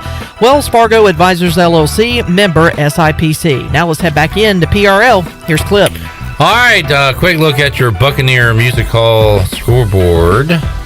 Right now, Wisconsin is taking it to the Houston Cougars. I hope they flash up a score. 35-18 with 2:21 left to go in the first half. Northwestern on top of Georgia, 40-23. That one in the first half as well. Virginia plays Providence tonight. I watched Virginia beat Georgia last night. You got number 1 versus number 2 tonight, Igoe. Do you know who that is? Number 1 versus number 2. No idea. I'm going to say... You know one of them's got to be. Duke? No. Duke takes on number 1 this Friday. What is Duke rank? They're top 10. Gonzaga's number 1. Gonzaga. Number 2 is Kansas. UCLA. Well, there you go. Duke is ranked 5th. Kansas is 4th. You're kind of all around it. I mean, it's the same teams outside of Purdue, maybe. Yeah. Same teams. You didn't say a single one of them. I'm saying, like, in that general area. I'm about to walk out right now. You know what I could care less about? Could not care less about. You know what I could not care less about? College basketball. College basketball rankings on November 23rd. All right. Do you care about the college football playoff rankings on November 23rd? Slightly. All right. Only to see where Cincinnati comes in, just so I can tweet and complain about how much of a sham the whole process is. Sometimes the lines get blurred, and I don't know if I ask you questions on the air or off the air. So, do we just have our playoff conversation off the air? I think pretty we did, sure right? it was off the air. Do you think Cincinnati will be top 4 tonight? I think they will elevate Michigan ahead of Cincinnati. You really do? Yeah, legitimately. You really think they won't? I mean, these are the same idiots that freaking ranked Michigan State ahead of Michigan after Michigan State beat them head-to-head. The same idiots that have had Cincinnati outside the top 4, despite the AP poll having them 2, 3, and 4 all year. Oregon drops. Oregon was a joke. They And lost to Stanford and were in the top 4. Cincinnati goes undefeated, can't even get in the top 4. So Michigan's going to be 4 tonight. Cincinnati will be 5. I mean, that's my guess. I hope they're top 4. I got a nightmare scenario for Cincinnati. Losing to ECU? Oh, yeah. This is if Cincinnati's able to run the table. Somehow they get leapfrogged by Notre Dame, who they already beat this year. And you can say that's crazy, but couldn't you see that happen? 100%. Nothing would surprise me with these stupid committee members. The whole thing's a sham, and Cincinnati went undefeated last year, played Georgia in the bowl game, should have won the game. Basically, both those same teams are back. Georgia's the undisputed best team in college football, and everybody's like, well, Cincinnati, they would get crushed by Georgia. I'm like, they just played them last year in the bowl game and should have won the game. If you watch the game, you understand that Cincinnati's pretty freaking good. Everybody's going to get crushed by Georgia, no matter who it is. Maybe. Year. All right, let's they're make going some to lose picks. to Alabama in the championship. I mean, watch. All right, I'm going to watch. Last week I was 1-4. Igoe was 2-3 on the year. I'm still above 500. I would love to go a whole year over 500 in college football. If I tanked the rest of the year, would I still? You would have to go 500? If you go 0-5. Good grief, Igoe. You could go 0-5 the next 3 weeks and still be above 500. So you've done it. Incredible year by you. Let's hope so. 37-21-1. I'm 30-28-1. That's still good. Shut up. I'm just trying to soak it all in. Cincinnati -14 ECU. I feel too confident about taking East Carolina, but I'm going to. Yeah, I'm taking ECU here. I got a good feeling about this game. I don't know if ECU will win it. The one thing I really like about this game is that, and I tweeted about it earlier, you have a lot of the same personnel from that 2019 game on the same field, same stadium. The ECU should have won. They outgained Cincinnati by like 180 yards. That was a Thursday nighter? No, it was Saturday. Saturday nighter? Mm-hmm. It was at night. It was a nighter. C.J. Johnson and Kobe Bryant. Yep, and C.J. Johnson and Kobe Bryant will be going head-to-head. So how about this? Kobe Bryant, spelled C-O-B-Y, is a Jim Thorpe Award finalist. Top 3. He has really improved since that game. Interesting. He's an NFL corner. Their other corner, Ahmad Sauce Gardner, is what he goes by. Sauce. According to Pro Football Focus, he has played 1,002 career snaps and has never allowed a touchdown. So I'm predicting that Ahmad Sauce Gardner will give his first career touchdown this weekend. To Audio Matosha? No, to C.J. Johnson, and ECU wins. Or ECU beats the cover, I should say. ECU covers. All right. You were going strong there for a second. You know what? ECU's going to win the damn game. And then completely faded. All right. You're going to hate the rest of these games. Why? Ohio State -8 against Michigan in the Big House. I'll take Ohio State. Alabama -19.5 at Auburn. I really wish Bo Nix was playing. So he's 100% out? Yeah. I think he's done for the year. Who is their quarterback? Who's their quarterback? Now, if anybody else asked me that, I would say, why do you care? You've never heard of him. But you follow recruiting, so you probably do know the quarterback. Auburn football, Bo Nix calls out Alabama for potential officiating bias. Interesting. And he's probably not wrong. I'll see if I can find a name here. I go for you. TJ Finley. He is former Boise State quarterback. Oh, did he come with Harsin? I feel like Finley, or am I mixing that up? Or I'm thinking of Ryan Finley, maybe. NC State? Who was a Boise State transfer. Okay. TJ Finley. So I'm way off. Sophomore from Louisiana. I'm going to say he did not go to Boise State. He looks like he played at LSU, based upon that background in the upper right-hand corner. He did, Stephen. LSU. Alabama. Okay. Yeah, I had South Carolina the other night. They beat Auburn. How about South Carolina in their season? I mean, I'm honestly shocked because there was a Texas A&M game where they had 16 yards of offense in the fourth quarter, and I didn't think they'd win another game. They almost lost to Vandy. I'm taking Auburn for some dumb reason here. Oklahoma State -4 against Oklahoma. Oklahoma State's favored. Bedlam. I mean, Oklahoma all day. I'll take the Cowboys. They've been a good team this year. And finally, the Egg Bowl. Mississippi State is a 1.5-point favorite against Ole Miss. Mississippi State that good? What is going on with these lines, man? I'm not feeling them. I think this is too easy. I'm going Ole Miss. All right, Mississippi State has beaten Kentucky. Of course, they beat NC State. Vanderbilt lost to Arkansas, won at Auburn, and coming off a blowout win. So they are. I remember them barely beating Skipper earlier this year. They lost to very Memphis. up and down. They're a weird team, yeah. So you're going to take Ole Miss? I'm going to take Mississippi State at home. Ole Miss ranked 8th. That doesn't seem right. Is that right? I don't think they're that good. Something's wrong here. So this whole situation smells. Give me Mississippi State. Nothing about this situation seems right, so I'm going Mississippi State. Ole Miss won a big one against A&M to help them in the rankings. Then they struggled with Vandy. They must have just taken last week off. All right, so you're going who? Mississippi State. All right, I am as well. All right, Stephen, VIP chat. I've not read it this week yet. Well, thanks. Oh, but I did. I clicked on it, was about to, got caught up, but I do want to wish you a happy birthday. Thanks. Yeah, somebody on the VIP chat.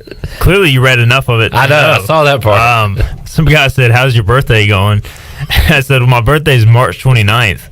So, yeah. But you will be accepting gifts now. Yeah, I will be accepting gifts. And then the guy said, "Oh, well, I thought we shared a birthday." I think he just did it as a what a loser. A self-clout to say that it was his birthday. That's not a bad move, though. Because I said happy birthday in response. He got what he wanted. A birthday wish from Stephen Igoe. You got to pay money for that on Cameo. Yeah, I need to start a Cameo account. Actually, you did charge him for that happy birthday because he's a VIP subscriber. That's the info that people pay for. All right. Enjoyed it, Stephen. We'll talk to you Friday. I'll talk to you before then, but I'll talk to you in front of an audience on Friday. When are you going to talk to me before then? I'll text you and you won't respond. You and Ronnie are really going at it in the text chat. How about come out to trivia one night? We are planning to potentially come out Wednesday. This Wednesday? Like tomorrow? Next Wednesday. Oh, crap. All right. See you then. Let's take a time out. We'll come back, wrap it up on a Tuesday edition of Pirate Radio Live. Back with you after this.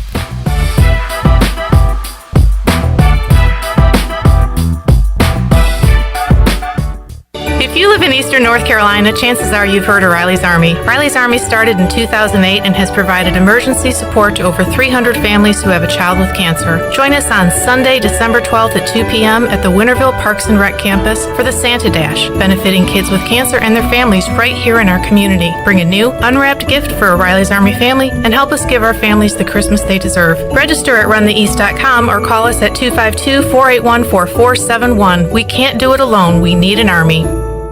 This is a public notice, only Discount Mattress and Furniture, 1501 Evans Street in Greenville. Every single item must be sold at pennies on the dollar, up to 75% off mattresses, furniture, wall to wall. Only Discount Mattress and Furniture, all wood chest, $99.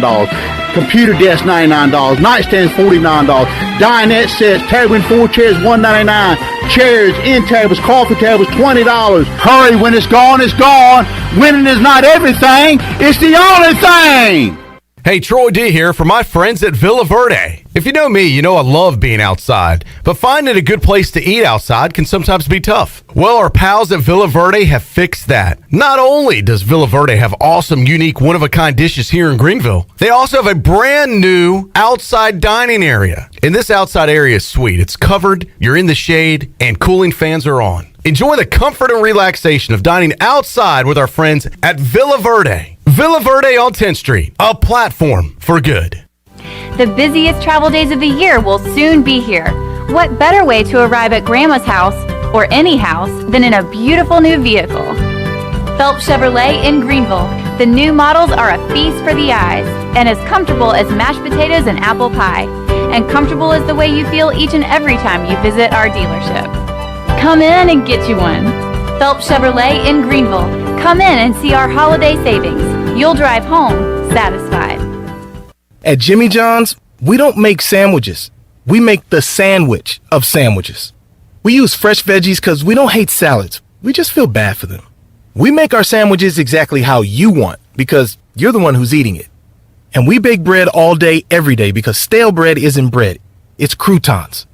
Sandwich history is written by the victors. Good thing we have legible handwriting. Jimmy John's, the sandwich of sandwiches. Order pickup or delivery on the app. Have you been waiting to try CBD? ENS Hemp on Fire Tower Road in Greenville is the area leader in CBD. We want to educate you on how our products work with your endocannabinoid system. These products are all natural and non-addictive. ENS offers a variety of products to meet your needs. Tinctures, edibles, topicals, and even smokable items. Customer feedback indicates relief from stress, anxiety, fatigue, pain, and PTSD, just to name a few. ENS Hemp is located on Fire Tower Road. Also, check us out on our Instagram and Facebook pages.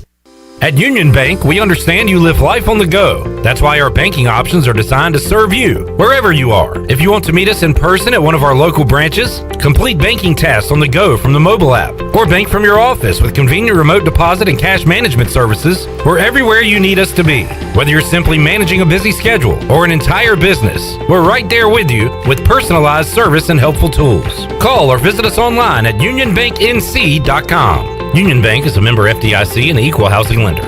This is Mark Washington with Max Sports Performance at Max Fitness. Our facility has reopened and is following all safety protocols. The best thing you can do to strengthen your immune system is, of course, to work out and exercise on a regular basis. I can assist you as your performance coach. You can also enjoy the benefits of a private facility. Avoid the crowds and work out at Max Fitness. Now is the time to get healthy. Max Fitness just off Highway 43 in the old Ace Hardware building behind Speedway in Greenville. Call me, Mark Washington, 902-4877. Hi, this is Phil Steele of Phil Steele's College Football Preview Magazine, and you're listening to Pirate Radio, the voice of Pirate Nation.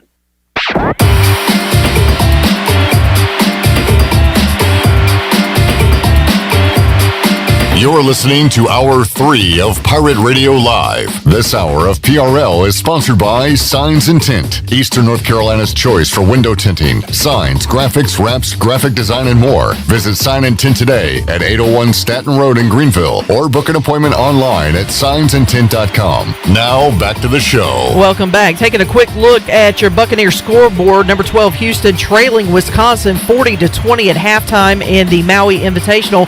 Coming up at 7 o'clock, it'll be 14th ranked Illinois taking on Kansas State in the Hall of Fame Classic.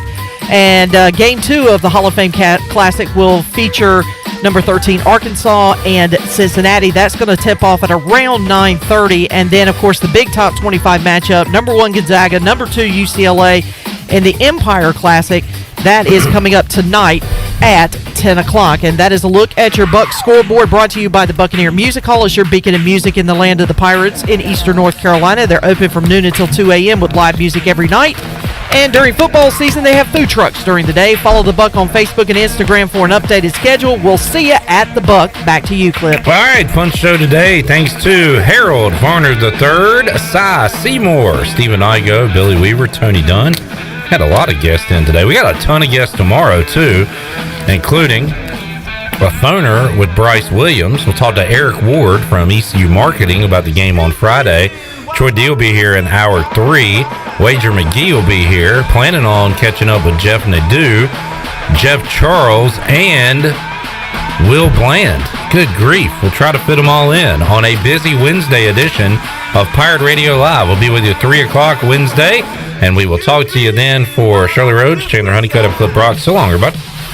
Thanks for listening to Pirate Radio Live, an exclusive presentation of the voice of the Pirate Nation.